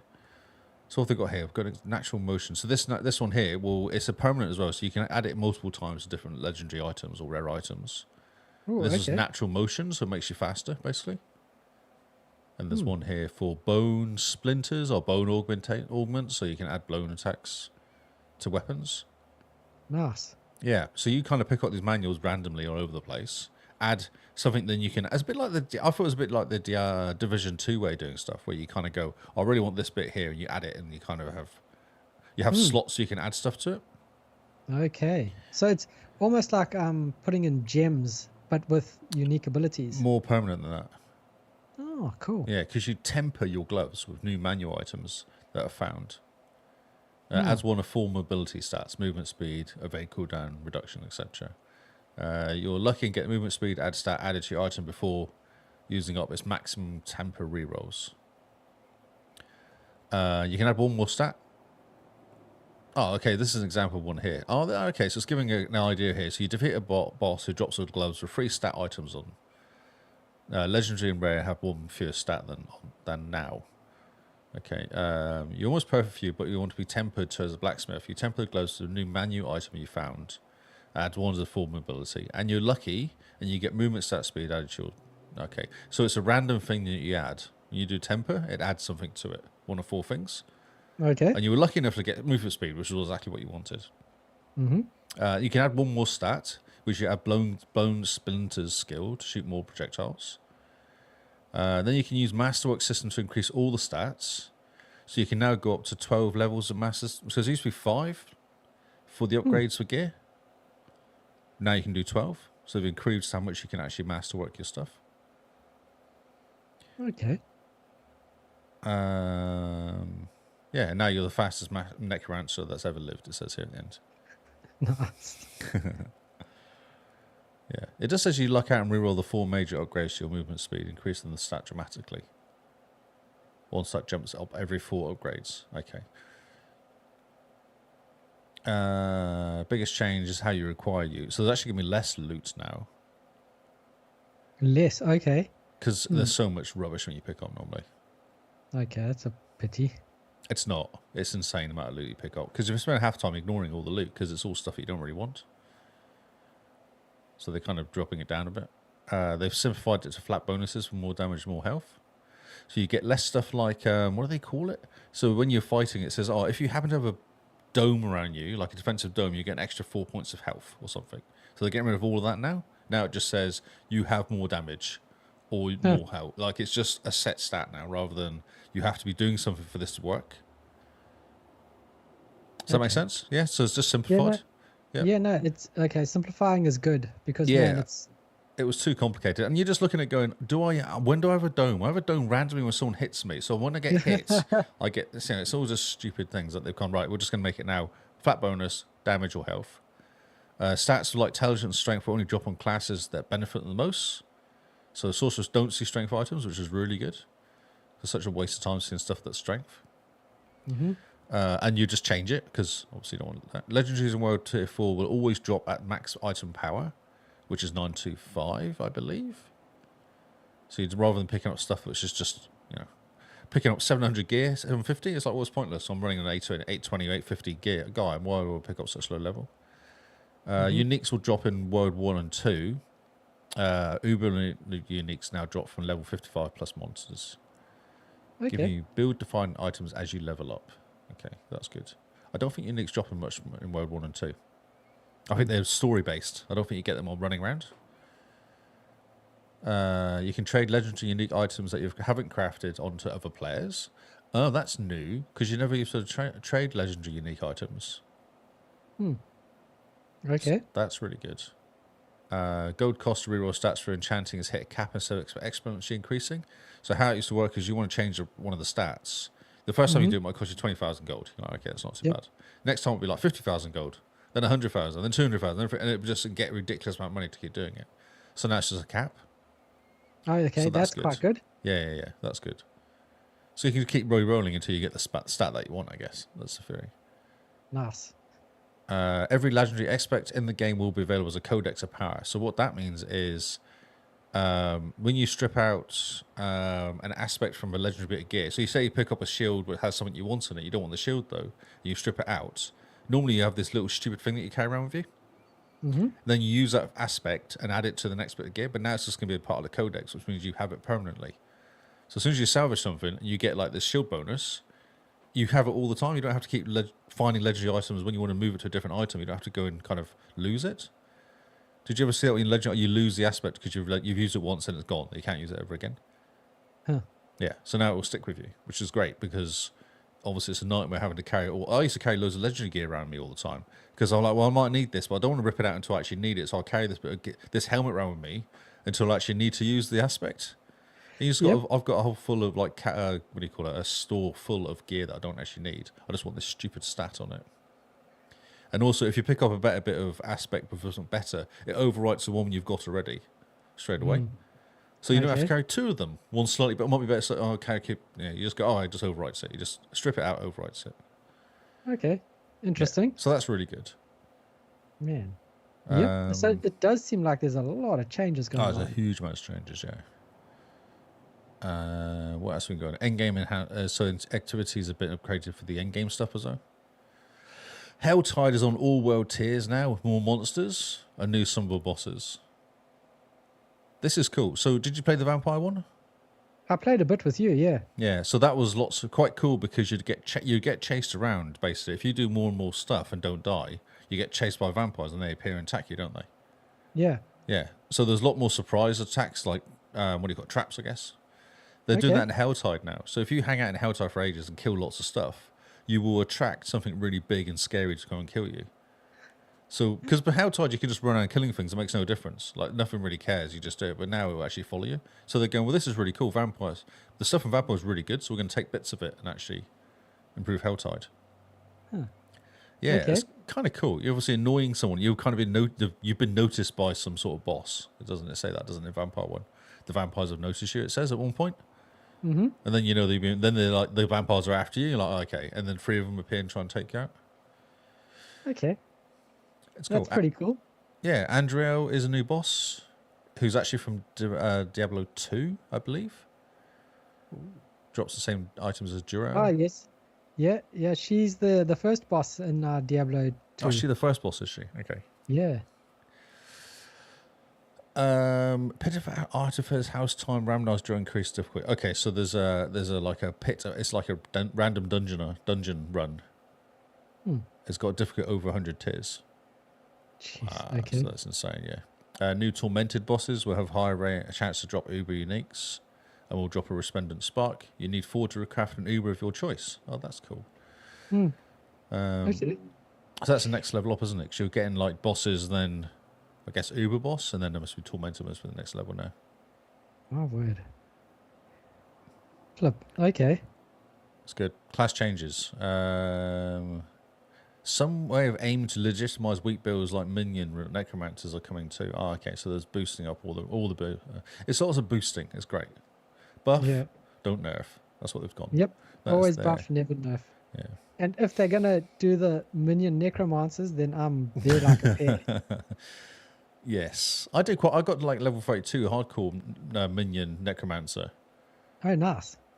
It was, but he died. He wasn't very strong. Yeah, that's what I noticed with the minion ones. Yeah, as soon as you get into a bit of trouble and kind of lose your minions or something happens, you just like, I'm not strong enough to take attacks. I can't produce any more minions because I'm dying nearly, and then you die. And it's just sad. And there's just no bodies around to res. Yeah, that's right. Yeah, I was having real trouble. So exciting. It's very cool. Yeah, man, there's a lot. So when you say, am I going back? Yes. Cool. So when is this coming out? It's like, it's season 4, which I think they've pushed back. When did they say they pushed back? I think it's like May 14th or something like that. Which is perfect because April Achievement Challenge finishes. Yes. Diablo gets an update, and then I'm happy then you're set for the rest of the year. What else do I need? Okay, so to make sure season 4 goes smoothly, Blizzard run a week-long playtest. Oh, this is interesting. They're doing playtesting, which is the first time they've actually opened it up to normal people. Okay. That starts on April 2nd for PC people on Battle.net launcher, and then May 14th will be Diablo 4's most pivotal season will launch. So yeah, May 14th. Nice. Okay. Yep. Exciting. Very cool. Okay. Yep, that's a pity that it's not launching in April. I mean, it would be perfect for April Achievement Challenge. To be like, Lee, I need my hardcore character leveled up. Thank you. God. You're going to have such a shock next month when you start bagging me. I'm like, I'm sorry, bro. I'm doing baby games. All of them. Okay, so that's your strat is baby games. All the baby games. Nice. How Ubisoft and Xbox and Blizzard are using AI to create next generation games. Oh, pop, nice. This is kind of interesting, and a kind of how when we've talked about this before doing games, and how they should use AI to basically build a random encounter almost. Yep. And then grab it and make it into English, or make it useful for like, okay, this is a really good bones of an idea, but we can tweak it and make it. This is what they're talking about. They do here. Okay. I'm like, this is exactly what they should be doing. Decrypt.co is this website. So yeah, they're using generative AI to create new content such as text, images, music using prompts.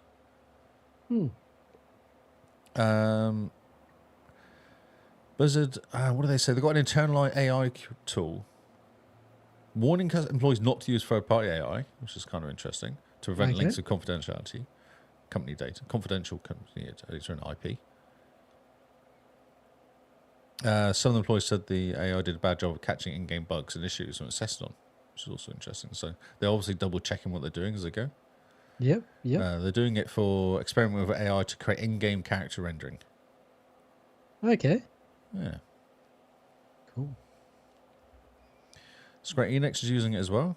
They published a demo of AI-generated update to 1983 text adventure game, The Portiper serial murder case, highlighting how large language models can be applied to text-based games.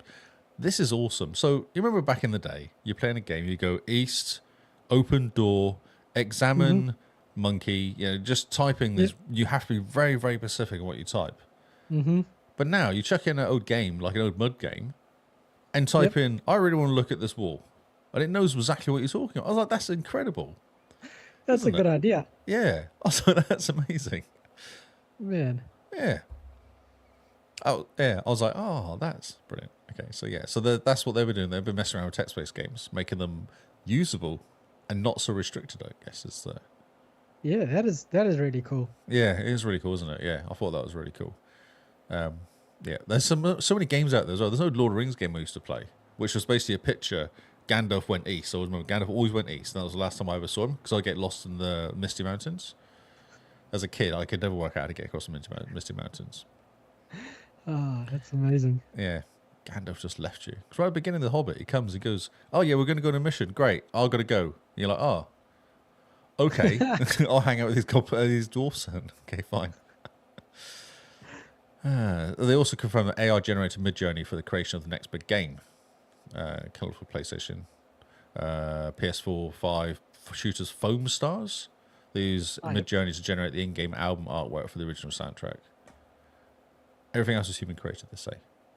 Yeah. But I think it's fine. I think because everything if it looks AI, then obviously it needs tweaks. Needs tweaks. Yeah. Yeah, for sure. So these guys, Roblox are doing it as well.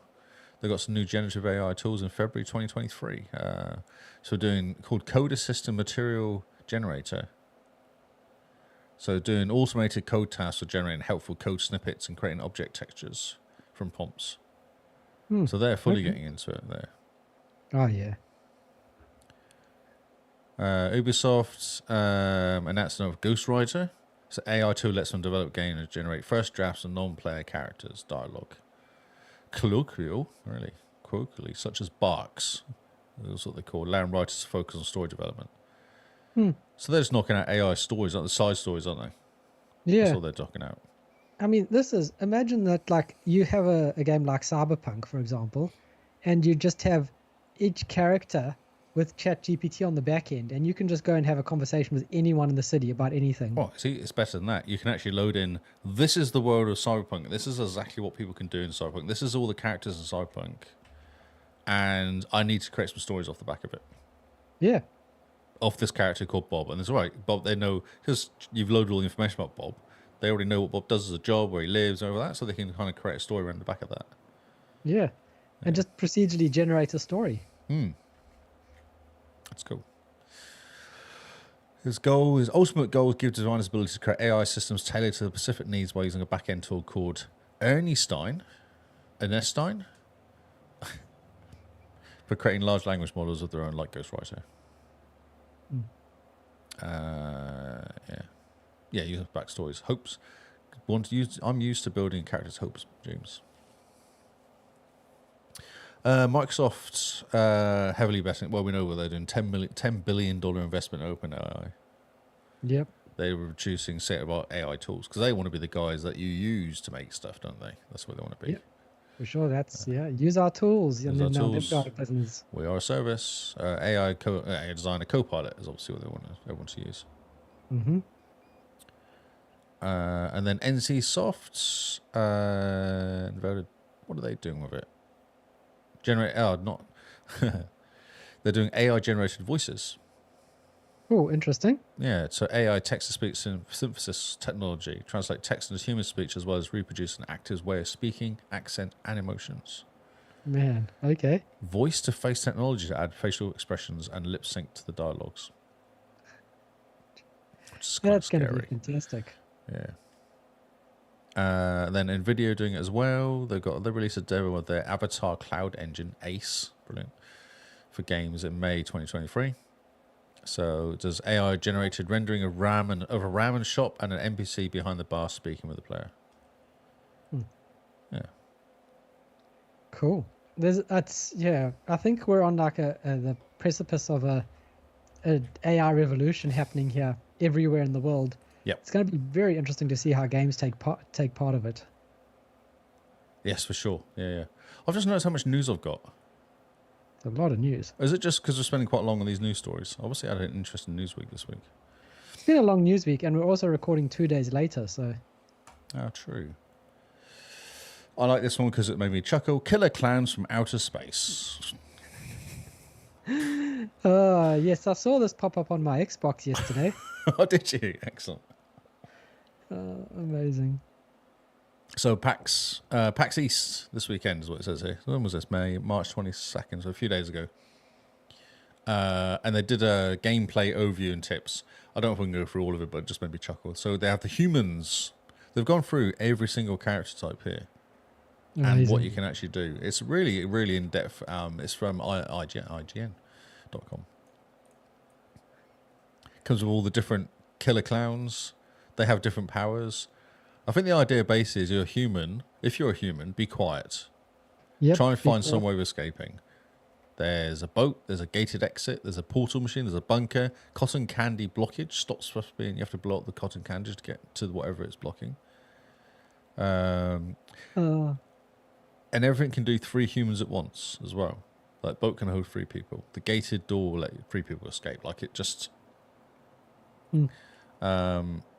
Yeah, as a human, you make noise. It's represented as a waveform on screen because the killer clowns are very sensitive to noise.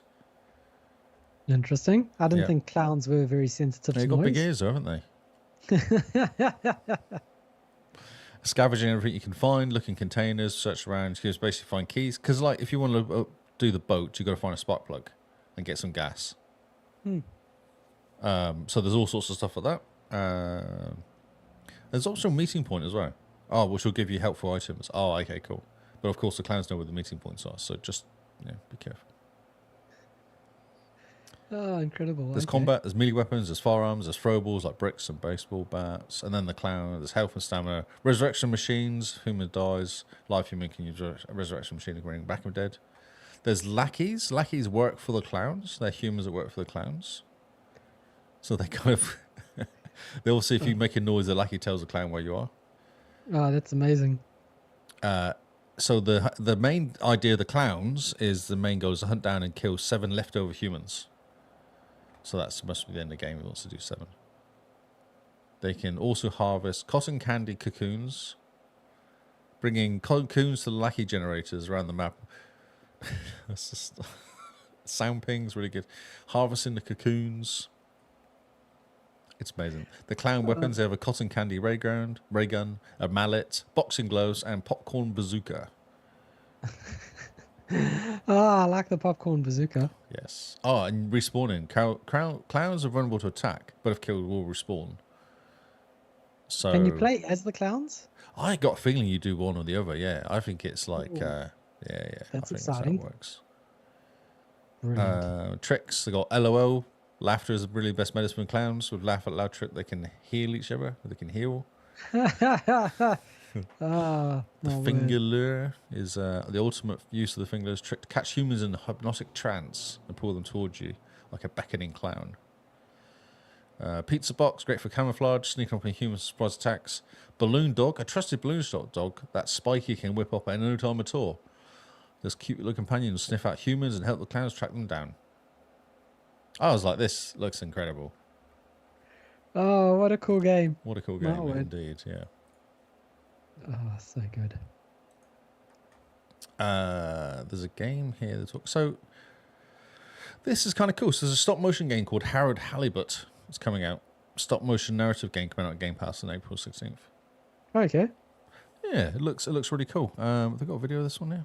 Yeah, it does look really smart looking game. Get some pictures up. But it's a stop go game. Stop Yeah, go, stop motion. plastiline, stop motion. Yeah, It's like Wallace and Gromit, but in game like form. Wallace and Gromit. Yeah. Nice. So that's kind of fun. Yeah, that looks excellent. Like, I know. Yeah, I could was be- like, oh, yeah. it's like, yeah, it's if it has the humor of Wallace and Gromit or anything like this, it'll be great. Yeah, exactly. Yeah. A man on the quest is to discover the true meaning of home. So who knows? Could be quite serious, but Oh yeah, maybe it's set in a huge city inside a spaceship. Oh, okay. Yeah, Sounds okay. exciting. Yeah, exactly. Other games, just the other games. Botany Madness coming out. Turbo Gold Racing. I don't know what that word is. Euden Chronicles 100 Heroes. Another Crab's Treasure and Manor Lords. Will come out in April. Another Crab's Treasure. That Yeah, sounds exactly. fantastic. Yes. So I thought that was cute. I thought that was a cute looking game. Do you see very many stop motion games, do you, out there? No, Kinda not at rare. all. Microsoft is patenting a promising patents promises more efficient ray tracing for the Xbox. And could be a real boon. Have you seen this? Have you heard about this? I'm trying to just give it a read and figure out what they're talking about. So it's for bounding volume hierarchies. So it's basically speed up ray tracing.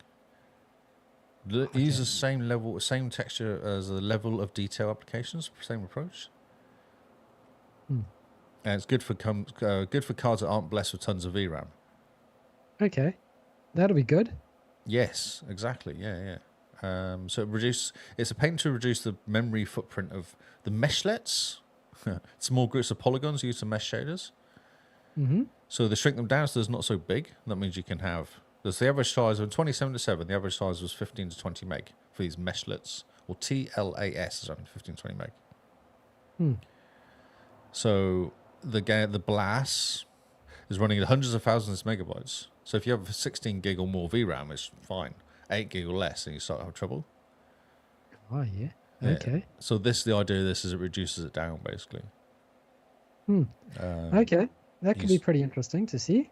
It loads small chunks of it for use at a time, rather than the whole lot. Yeah. Interesting. So, yeah, very interesting to see.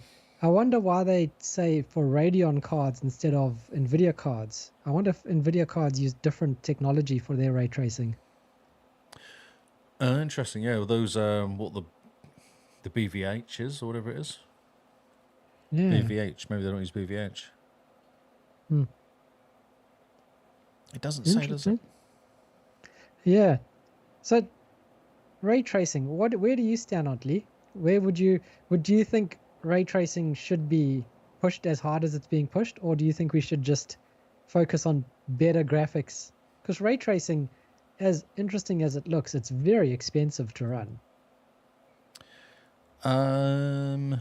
Do I notice it? So I always go back to the Division 2, where I think are decent looking games.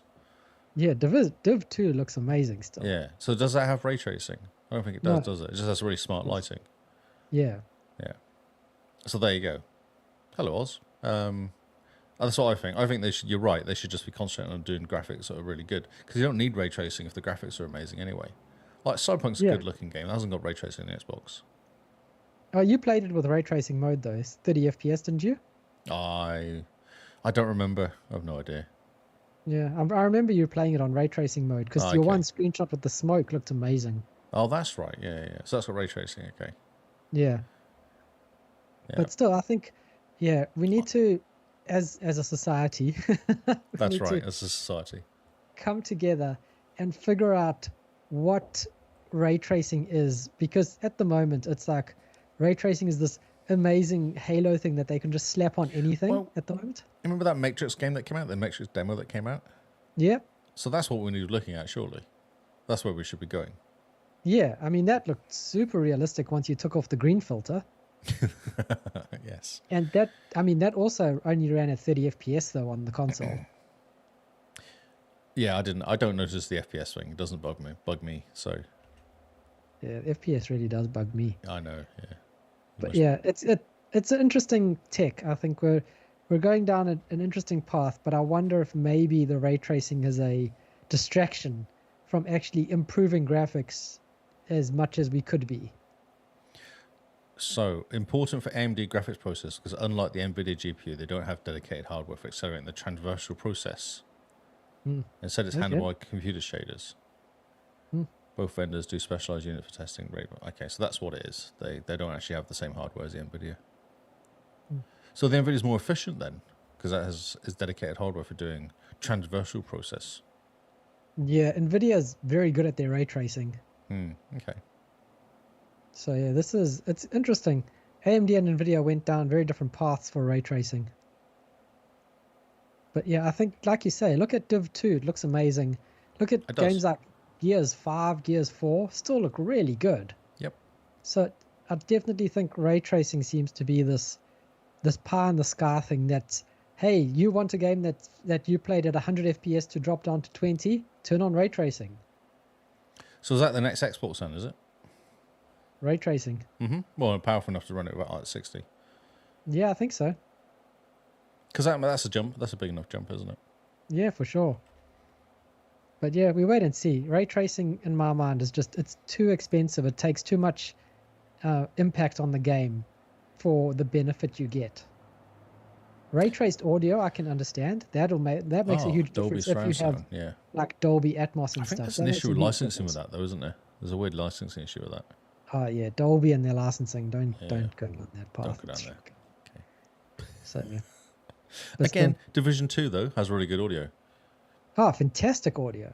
I mean, I've got Dolby Atmos only on the soundbar, not on the rear speakers, and it's still really good. Yeah. Onwards. Oh well. Onwards. Spyro developer Toys for Bob next game will reportedly be funded by Microsoft.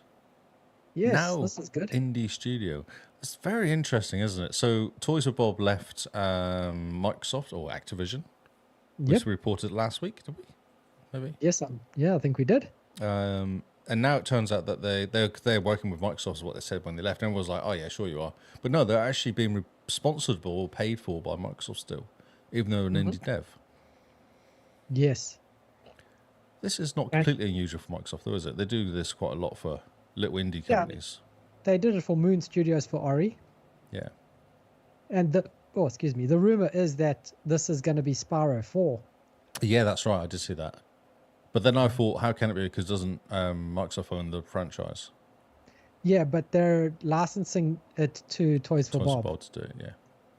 So it's going to be very interesting to see what they do.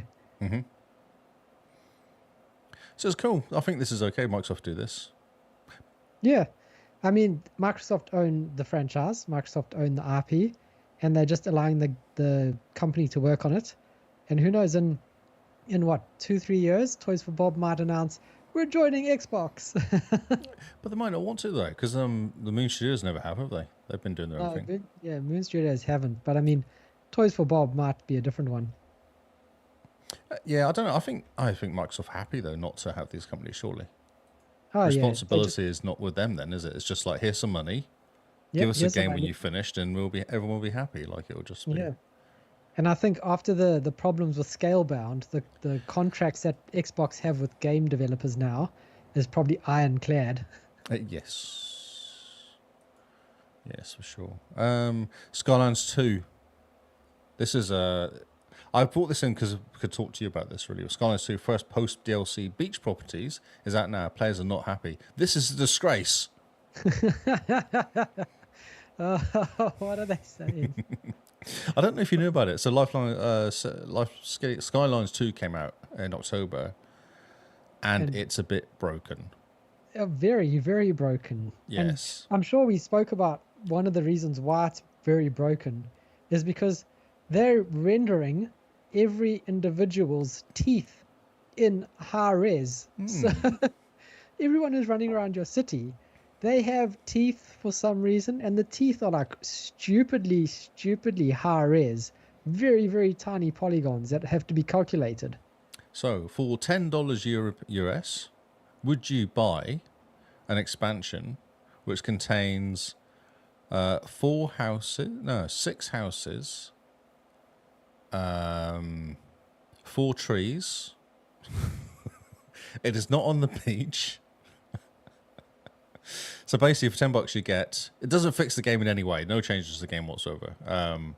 All it does is gives you it's a new global building, 6 signature houses and 4 trees. $10. Oh my word! That's So do I want to say this is a disgrace? That's what everyone's saying. It's like, really? Could you just fix the game, guys, please? oh man. I mean, Colossal Order had such goodwill going into City Skylines 2 with Cities because everyone loved it. Cities was great. Yeah, the first one was incredible. Yep. It's like it came out at the time when SimCity was failing badly. It was a proper sim that everyone loves and enjoys. All they needed to do was just make Cities 2 bigger and better in every way. It's not a tall order if you think about it. It's a city building game. You start with that. You don't need to render the citizens' teeth. And then to go, now we have for what, $10, which is what, 20 Australian? Exactly. Well, it's a fifth of the cost of the game. So look at it that way. Yeah, for another fifth of the cost, you get an extra house and you a get tree. some houses and some trees. Nothing to do water. They got a waterfront zone. No beaches though. Even though it's called beach property, you don't actually get a beach area. My word. They have at least finally brought in, it says here, some modding tools. No, my word.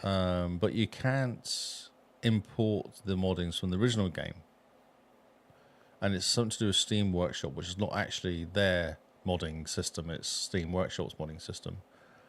So it's a bit, it's not as good as it could be. Oh, my word. Do you think this is them trying to tank their stock price so they get bought by someone? Ah, interesting. Like that's the I think this is them logical... rushing out a product because they want to make some money, or told by shareholders to make some money. That's what I think. Oh yeah. Like, yeah, focus on getting City Skylines 2 actually working properly. Always blame the shareholders. If a game comes out rushed, it's because the shareholders wanted some money out of what the money they put into it. I don't think Colossal Order is a publicly traded company, though. They will have some kind of angel investors or somebody who wants some money out of it. Yeah. There's no reason to rush games, really, No, if you not have a really. successful game. Yeah. And I mean, Colossal Order, they knew that no matter, like, if they put out City Skylines 2, they knew that they would have a lot of people instantly buy it straight away. Mm-hmm. Yeah, that's So, right. because it's just that the people knew what type of game they wanted and that what they were getting. And it's kind of almost like a bait and switch in a way, isn't it? Yes, very much so. Yeah. Very much so. Okay. Story makes me angry. Let's move on. I know. Let's move on to something which takes a long time, been slowly building over the last 8 years. No Man's Sky's latest update comes out. Overhauls one bit of game that wasn't procedurally generated. I'm so excited. I saw you tweet about No Man's Sky today, and then I saw the story pop up and I thought, that's either a coincidence or he knows stuff. This morning on my way to gym, open up Twitter. This is the first thing I see.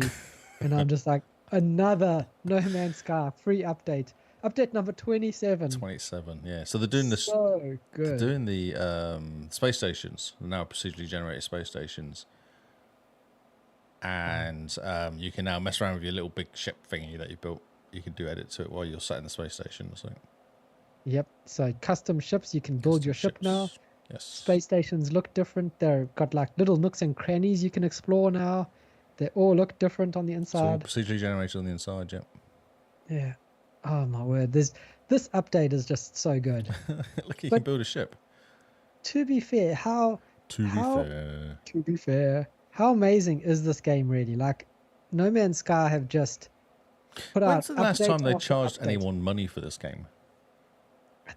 There must still be people going, hearing about these expansions and going, now's the time, and buying it. That's For 8 fun. years later, I must buy this game. It's absolutely incredible that it's still going on. Oh. There's still free updates, and it The looks shops. incredible. The shops inside the stations. There's something about the shops. I'm just watching the video, actually. It's kind of cool. But remind me, I was reading it. They're saying there's shops in the stations now. Yeah, different shops. Different shops. And also, if you have a good standing with a faction, they will give you special deals. Ah, yes. That's good. And there's also this new thing you can buy that scans the local area of different resources.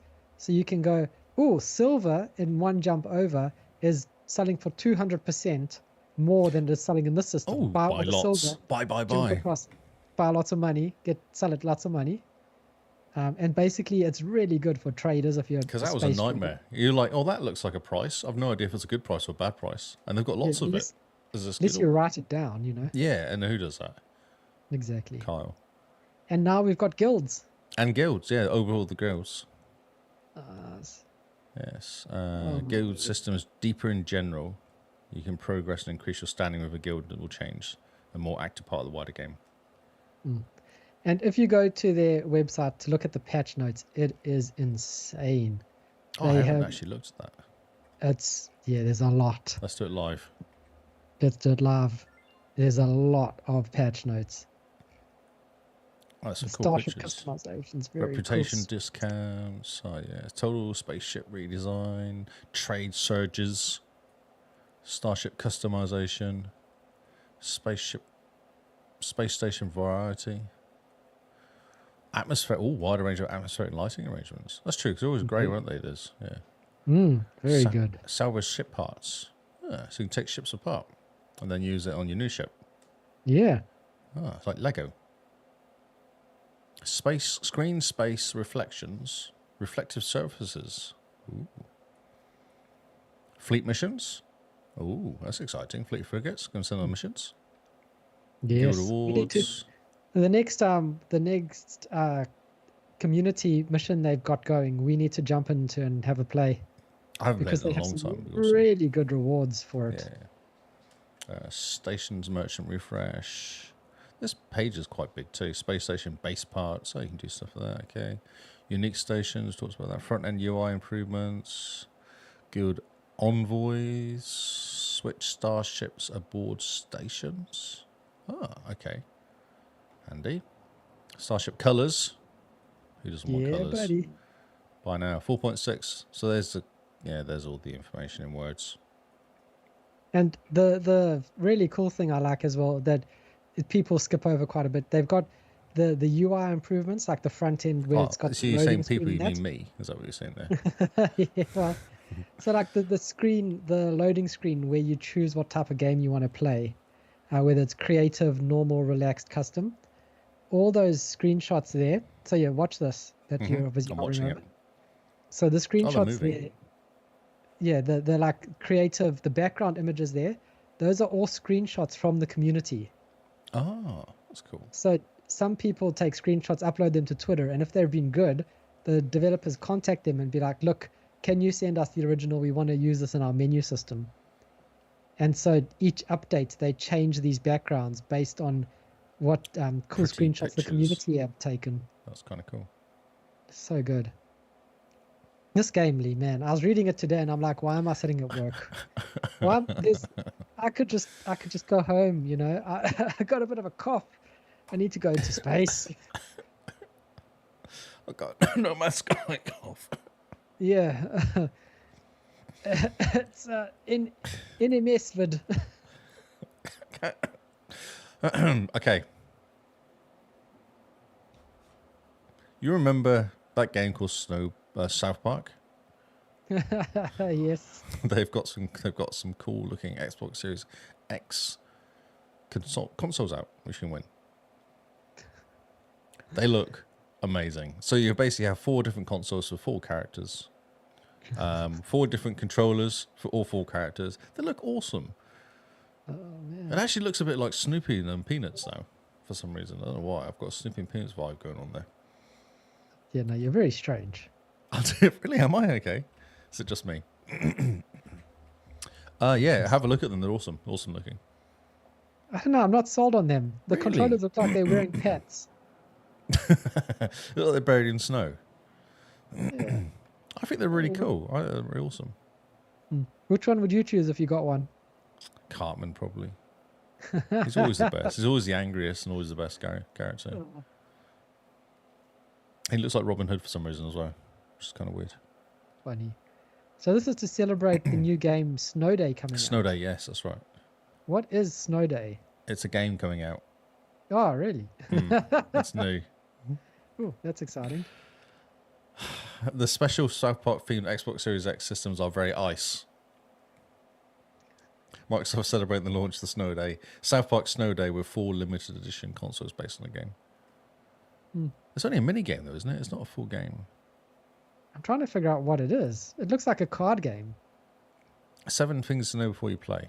Okay. It is a card game. Yeah. They've abandoned the RPG. Okay. Combat is card-based leveling and upgrade. Yeah, it is. Interesting.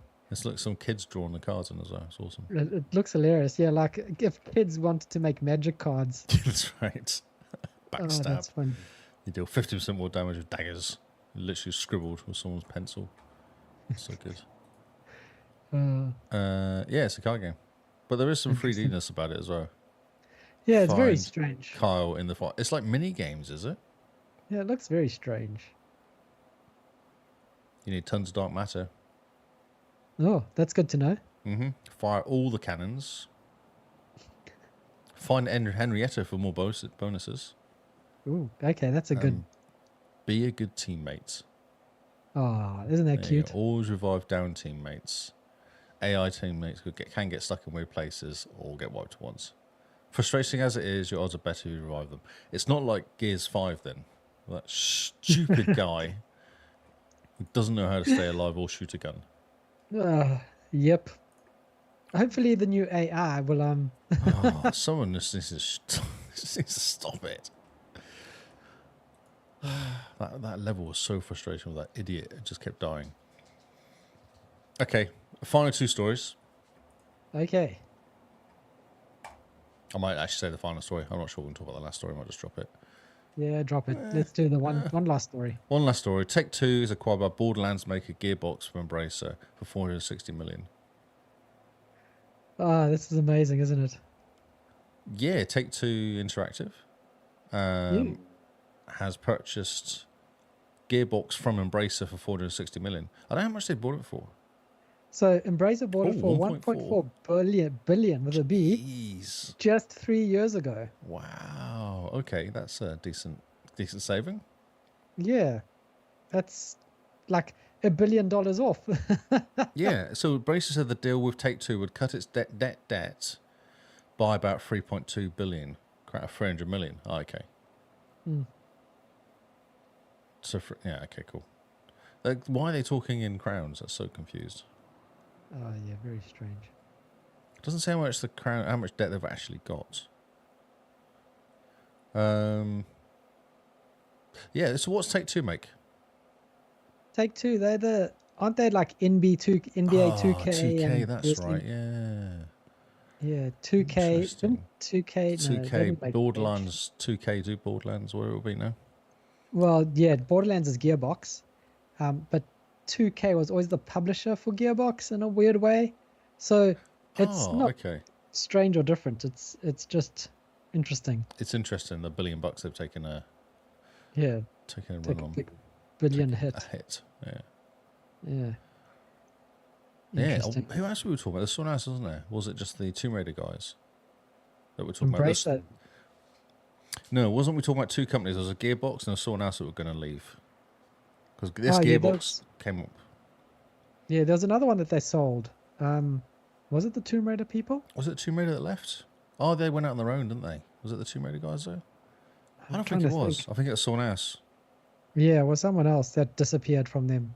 Yeah. Because they bought them, went out. They didn't actually go on their own. There wasn't them who bought it. It was like a private investor brought them or something. Private equity group or something brought them and said off them. Yeah, very strange. Yeah, so Embracer tried to embrace the market and is now unembracing everyone. Yes. embracing debt. Well, trying not to embrace debt. Yes. Very strange. Very strange. Yes. Very good. The whole situation was weird. Consider how much grief Microsoft got for buying Activision. Yeah, and now these are being spun out and being acquired everywhere else. Yeah. So yeah, very, very strange. Oh well. I think I'm done. Okay, good job, Mr. Lee. Thanks, mate. Right. Ready for the new games? Always. Well, actually, I'm not really. I was going to quickly load it up. But So while Lee loads it up, just another reminder, if you've just joined us or you've ignored the announcements in the beginning, April Achievement Challenge starts next week. Make sure you are signed up to the April Achievement Challenge, guys. It's going to be a clash of the titans. We have Keo versus Neo, the two big achievement hunters in the community, and we need you to represent your country. So come on, join up. Yobi, if you're keen to play some Xbox games, earn some achievements, sign up and do it for your country. even Little Beans has joined up. Baby Beans? Yeah. What did she call herself? Sister Beans. Sister Beans. Sister Beans has joined. The sister of the beans. The sister of the Grandma Beans. Of Grandma Beans. Grandma Beans. Nice. I'm ready. Cool. So, kicking us off with the new games, we whittled down this list because we don't want to talk about a lot of new games that are boring and bad. I'm yawning at the beginning, so you've got a bit of work to do. Yeah, we're trying to keep Lee awake with this. And basically, these games are games that look cool, and so I choose them. That's how we figure out these new games. This is not an exhaustive list. If you do want an exhaustive list, go check out the True Achievements list. They're very good. Oz, I mentioned this game. Carl didn't mention the game, though. I stepped on his toes. I'm setting him up to talk about it, you see. That's what I'm doing. Right. Yeah, so Lee's setting it up. Our first game is South Park Snow Day. It's, yeah. I don't quite understand what this game is. I think it's a mini-game game. It does seem very mini-game-ish. Mini-gamey. You can have up to 3 friends as well. Whoa. I can log into the Microsoft website. Oh my word, that's amazing. What? They It's actually finally working for a fixed it. change. Oh, wait a minute. Oh, no, I still just see a white screen, Lee. Yeah, so do I. Oh, It says no, it's all continue. Oh. Yes, continue.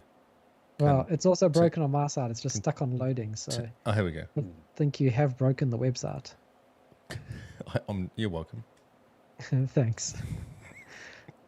Let's see if it loads. Oh, there's a video at the top. Oh, this is old school. They haven't done a video at the top for ages. The heck is this? This is very strange. THQ Nordic. Oh, THQ did this one. No. Interesting. This is off to the Windows Store, not the Xbox Store, which is very strange. Oh, is that what's happening? Microsoft.com. Yeah. That's why it's all broken. Well, it's working. There's a video. Oh, no, it's not. It's stopped again. It was working briefly. Oh, here we go. Wow, okay. I have no idea what's going on with this game. 4-player co-op. I don't know. Yeah, 4-player co-op, which is quite cool. It's still 3D running around. I think you're 3D running around doing missions and then use cards. Yeah. Because why not? Very strange. What a strange game. It's Cartman. So yeah, He's a wizard. let's move on because it's very strange. I don't understand what I'm looking at or why I should care. These games are really good, though. The other ones were like the Fractured But Whole and They've done 2, and both of them have Stick been of quite good. Truth. So they've got, there's hope. There's hope, indeed. So the next game on our list is Planet Zoo Console Edition. You build a world for wildlife with Planet Zoo, and you create unique habitats and vast landscapes, and make meaningful choices to nurture animals you construct, and manage the world's wildest zoos using intuitive console commands. Do you think Microsoft have gotten how to do websites? Well, they're directing us to the Microsoft Store and not the Xbox Store, which is very strange. The Microsoft Store doesn't work. Oh, here we go. My Yeah, word, no, it's it's slow. really odd. I must say, this Planet Zoo with the screenshots that don't show, it looks very cool. The screenshot that don't show. Yeah, if you click a screenshot, it just like breaks the loads. web page. That works. Click on a screenshot, Lee. I've got What's your screenshots. website Up. broke? Kyle, I've got them up. Kyle. Oh, you got them. Oh, what's Yeah. going on with mine then? Mine are just broken. Aussie internet. Yeah, Aussie internet's all broken. This game looks cool. If you It like does. Zoo Tycoon or Planet Zoo or the other ones, this is your game. Build a zoo, manage a zoo, look at animals. Look at the temperature, people. Yeah, tell people where to go get their chips Oh yeah. and their toilet breaks. Oh, Very it's feeding the animals. Oh. I was like, because we talk about food, I was like, what is that there? But it's a bit of meat for the tiger or something. Ah, yes. Oh, raccoons. No, pandas. Red pandas. Elephants. Okay, cool. Yes. All right. So next up on our list is a blast from the past. It's Grandia HD Collection. So you dive into the captivating journey of Justin and his allies as they race against the sinister Gargoyle forces. Unravel the mysteries of a forgotten civilization and immerse yourself in an RPG hailed as a timeless classic with beautiful HD graphics. So it's an old game. I believe it's like a 1990s game that's been remastered or updated for modern consoles. Kind of. I'm just looking at this screenshot here. Yes. They seem to have quite an interesting selection of fonts. Yes. Everything's a different font. Everything's a different font. There's no circles. It's like a very 90s game, isn't it? It's like, you know, in Paint, when you build something in Paint, you're like, oh, I know, I can put some words here, and you type them out in the box. And then you go and put some words here. It's exactly like that. Yep. That's so cute. But people are excited. I mean, the hype I've seen on Twitter for this is ridiculous. Ah, okay. So It's yeah, actually not bad looking. The fonts it's are just hurting my busy. eyes and my brain, but other than that, it's not a bad looking game. It's your very, very typical turn-based kind of RPG. Yeah. Like for what they did in the 90s. So people are hyped, and it doesn't actually look too bad, but like Lee says, everything is a different font. It hurts my brain. Yeah, it's a bit shocking now that you mention it. You're welcome. Thank you. Next up on our list Okay. is Bulwark. Bulwark Falconeer Chronicles. Bull, I think it is. Bulwark. So remember the game Falconeer? Oh, shoot me in the face.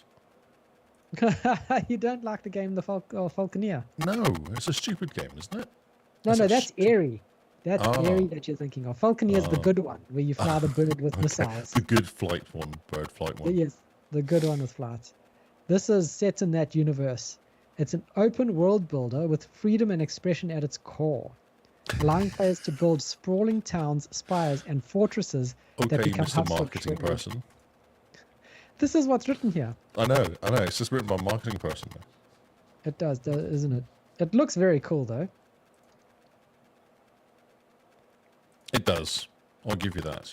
I'm concerned because it's in the same world as Falconeer. I just think Falconeer's got a bad rep.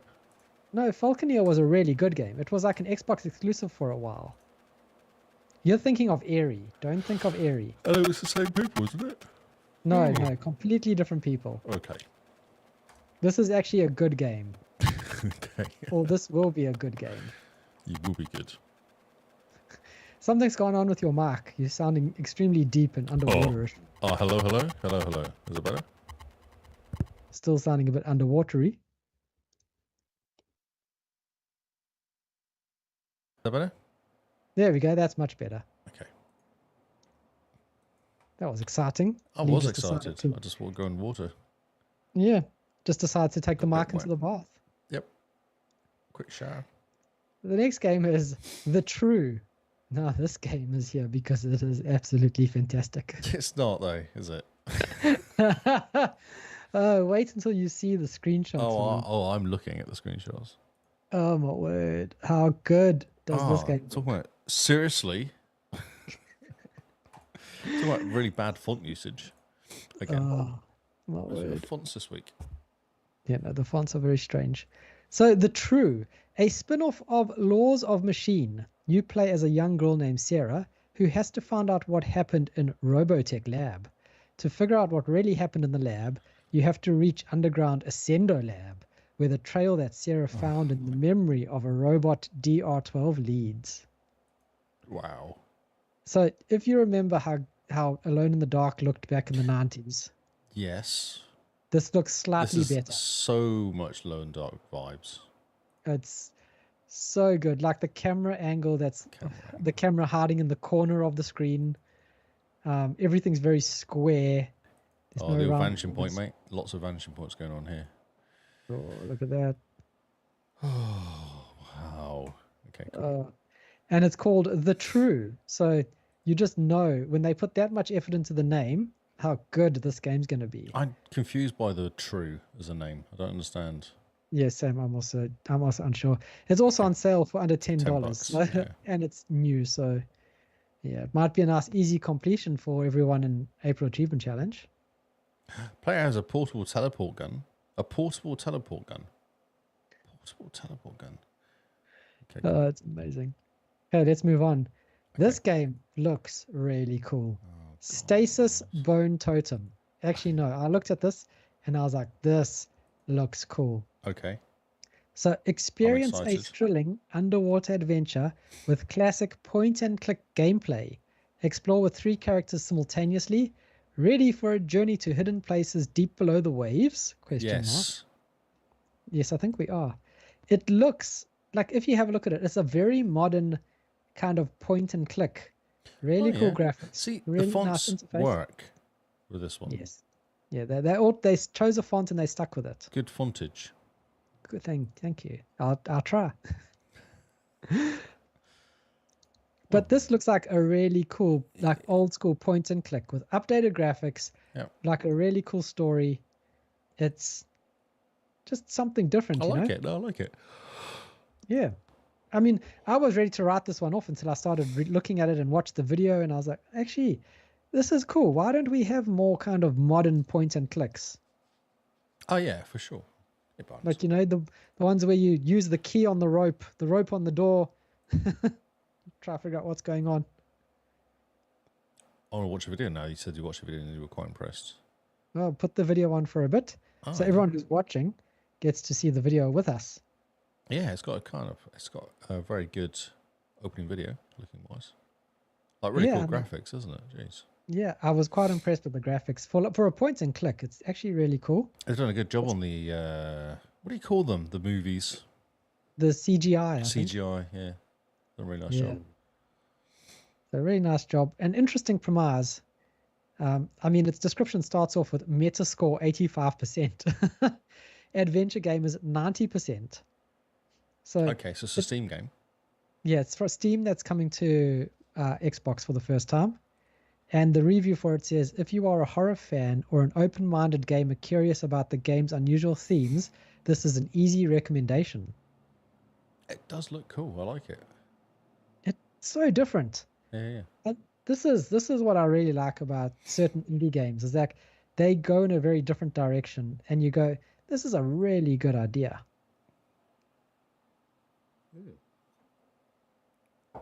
Yeah, it's a really cool video. I'm trying to wait. Is there any gameplay in here? Or is it just video? Just video from what I remember, but looks very cool. So the music is written by Mark Morgan. No idea who that is, but he's not be famous enough for us to know. A screenplay written by a Hollywood ace, voice acting by veteran actors, and a gripping storyline that'll keep you on the edge of your seat. It's a must-play game for horror and sci-fi adventure fans.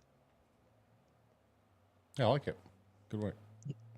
It's a very cool looking game. I'd like to see some gameplay, but yeah, I would too. But still, the screenshots look amazing. I like it. So, weird looking. That's what it is. Weird, very weird looking. And then last on our list, where you know, from the highs of Stasis Bone Totem to the mediocre retouring. That's like as if you were replying to an email that was titled touring. It's awesome because the website doesn't even work. Oh, here we go. It is working. Retouring. So, yes.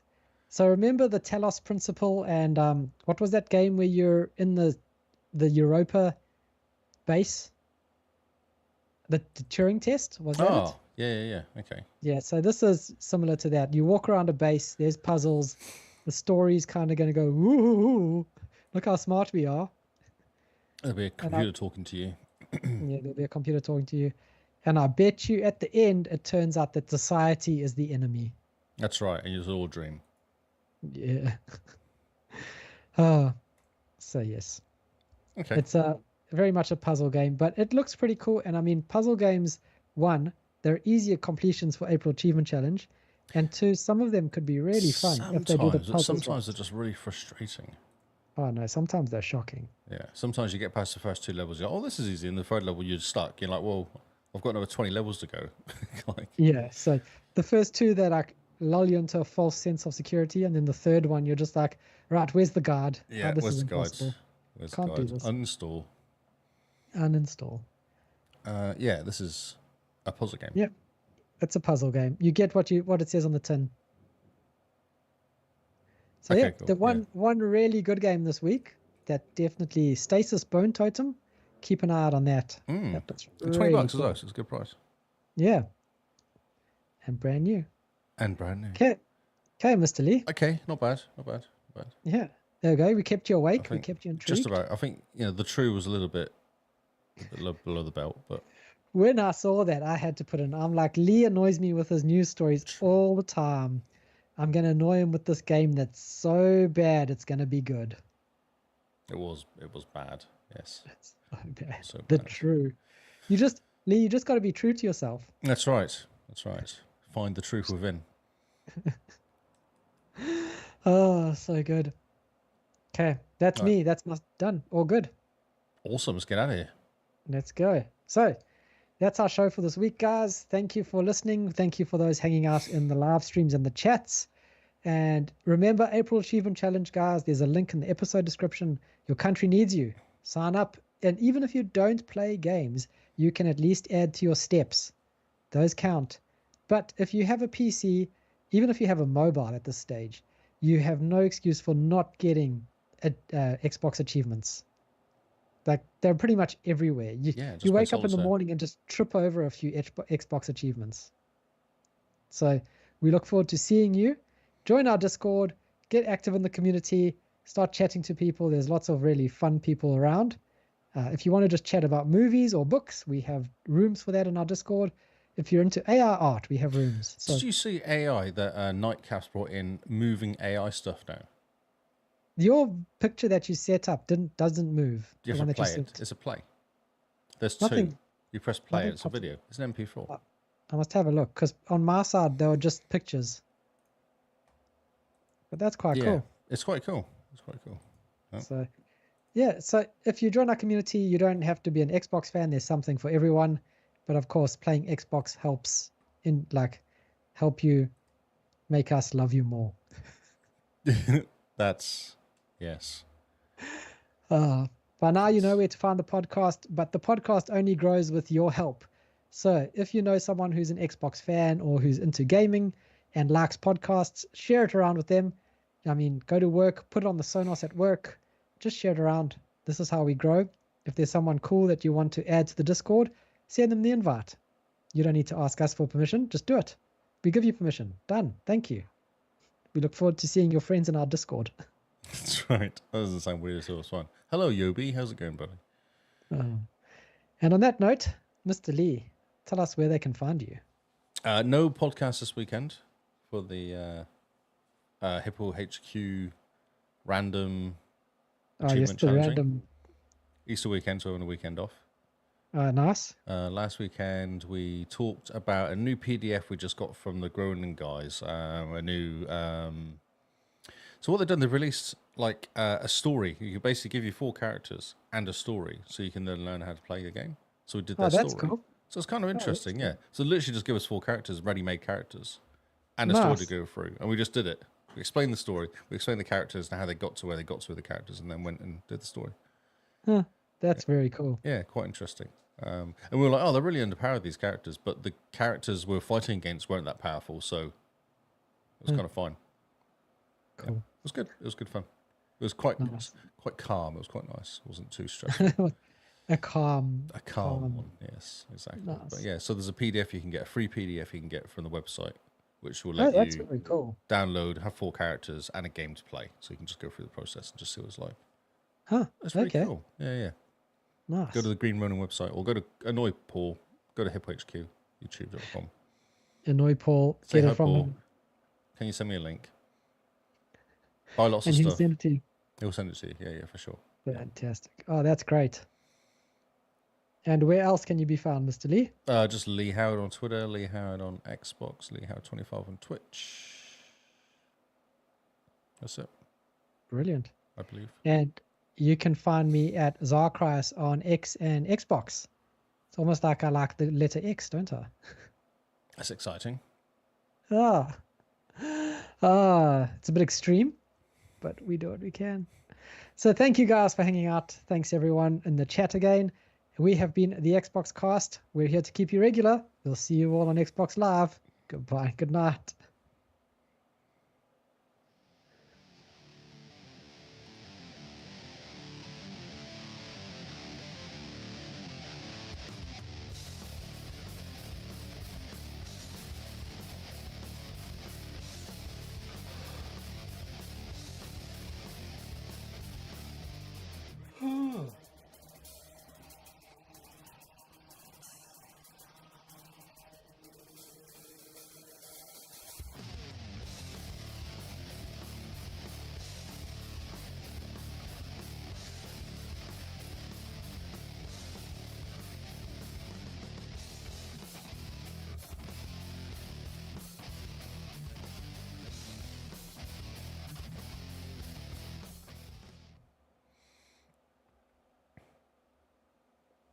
Happy Easter, Oz. Happy Easter, everyone. Happy Easter. I got an Easter egg from work today. It's very exciting for all the help that I'd put in with the project. Oh, okay. Which was funny because I'd worked on 3 Which is nothing. spreadsheets and didn't do much else. Yeah. So I built a spreadsheet, a SharePoint page. Come on. Oh, yeah. You're free. You're... I love it. That's so good. That's made me chuckle. Yeah. Everyone's very excited. But That's CFO so said, "It's really good. Thanks for all your help with this. Here you go. Have an Easter egg." It's like, it's Oh, great. nice. Then you're like, of course, I will have an Easter egg. Thank you very Easter egg, much. Thank you very much. Exactly. Yes. I got all the hot cross buns as well. Oh, that's excellent. Like I said, I tell you, the guy doesn't like hot cross buns or chocolate. What? I'm like, And you're a weirdo. you- Like, there's do something you wrong with you. willingly work with this guy? No, not anymore. I didn't know this until this afternoon. Now I'm just confused. Yeah, no, I would be confused I don't as well. understand. Yeah, no, that's not right, Lee. No. So I ended up Shocking. with 2 packets of 6 hot cross buns, a row of Easter eggs, like marshmallow Easter eggs, and some Yep. butter as well, weirdly. Ooh, nice. Yeah, so I was like, oh, score. Oh, that's fantastic. What are Oof. you doing? What are I'm you just doing? mucking around on my iPad. You're very the moment. distracted. No, I felt like I lost you. no, you're talking about hot cross buns and Easter eggs, and it's things I cannot eat. And so I'm trying to sound positive while completely ignoring the fact that there are hot cross buns in the freezer for the next 2.5 weeks waiting for me. They're hanging out in the So, freezer. They're just waiting. What I should be doing is making hot cross buns, taking pictures and posting them for you to see. Oh, my word. This week, right, someone came into the office with bags full of just about every hot cross bun flavor you could imagine. There is only one correct flavour, though. Yes, no, there's only one correct flavor, I agree. There we But do. apparently, this one there's like apple and cinnamon. There's choc chip. There was fruitless, which are, by the way, an abomination against nature. See, I think the chocolate ones are bad, though. Like, I don't understand having chocolate hot cross buns. Yeah, chocolate ones are weird. Yeah. Yeah, the normal ones. See, You apple and cinnamon, I can go apple and cinnamon. I can see that. I can see kind of spicy ones. I can make sense. There's cappuccino flavored. Why? I don't know. People in their coffee. Very strange. So I there's like coffee, but I'd never have cappuccino flavour hot cross buns. That makes no sense. there was marshmallow flavored ones as well. Again, why? Yeah, it's very strange. It's a spicy dish. It's a spicy one. Yeah. Vegemite Yeah. ones. I think there were Vegemite ones as well, but those were the first to go. Ah. Aussies and a Vegemite, though. There's something weird about Vegemites and Aussies. We have a basket at work, right, that sits in every single break room, and it has biscuits in it. It's got Biscoff. It's got like little single servings of peanut butter and honey and Vegemite, and throughout the week, people munch on the biscuits and everything else, and at the end of the week, it is just a basket full of Vegemite. Does no one like the Vegemite then? Oh, it's That's so weird. strange. Because the Vegemite hot cross buns were the first to go, Hmm. but my word, there's more flavors than I can remember. And I'm going, since when did hot cross buns do more It's than not just hot be cross hot cross buns. buns? I'm sure that's not a hot cross bun. When you go away from being, what are they? I guess they're just fruit buns, aren't they? Really? They're just fruit bread, yeah. Yeah. Oh, and then he also brought about 4 loaves of different fruit bread. My word. It looks amazingly fruit toast. It's just a The pile thick- of bread sat in the middle of the floor. bread, like, oh man. Oh And he yeah, he my put mum used this to make tea cake, which is like a loaf of fruit bread. fruit bread, but soaked in tea. Then you put butter on it. Why? I It's don't understand. really That good. sounds Tea cake. It's no. really good. Tea It's a cake. thing. It's basically a loaf of fruit bread. Okay, fruit bread I can get behind. Raisin Do you like toast. Christmas cake? Toast. No, I hate it. It's disgusting. But that's fruit bread or fruit. No, but they do something to Christmas cake to make it gross. If they made a hot cross bun cake sized,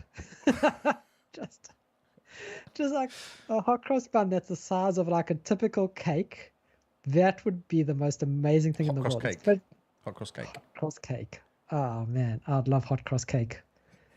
Give me all the hot cross cake in the world. And toasted with a little bit of butter on a slice of it. Oh, and then just 20 eggs across. You got to have your eggs and bacon on No, your see, hot I cross just go buns. butter. I just go butter. Toast with butter on it.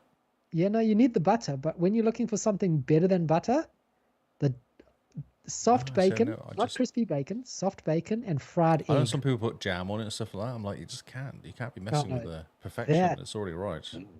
Jam, that is also an abomination against nature. Who puts jam on hot cross buns? People do. Oh, shocking. Just toasted. Toast in the oven, under Yep. grill. Just Toast the one top. side. Yeah. All you need to do. Don't My forget about them because they burn, as I discovered when I did some this week. word. The smell of burning. I was like, what's that? Oh, it's my hot cross buns. Oh, well, I'll eat them anyway. Oh, whoops. So good. And also pancakes were done tonight. Quite nice. Egg and bacon pancakes. That's interesting. Never had that before. Yes, egg and bacon pancakes. That's fantastic. Cannot. It's all the oh. stuff you just can't eat, really, isn't it? You Well, can I eat mean, I can eat bacon. the eggs and bacon, yeah. Yeah. That's the other stuff I can't, which is sad. Oh, well. Right, I'm going to go. Okay, then. Okay, then. It's like Yeah. 11 o'clock. I know. I still need to go for my walk. Oh, yeah. Oh. Okay, then. Drink another litre and a half of water. Yep, pretty much. Okay, then. Thanks, Mr. Lee. Oh, Thanks you, so much sir. for hanging out. That's all right. You know, Yes. it's a pleasure. We need some hot cross cake in our lives. Yes. There you go. The name of the podcast there. Hot cross cake. Oh. Goodbye, Oz. Thanks for hanging out. Goodbye, everyone. Thanks for hanging out. I got this cool cop that hose one by 2 liters.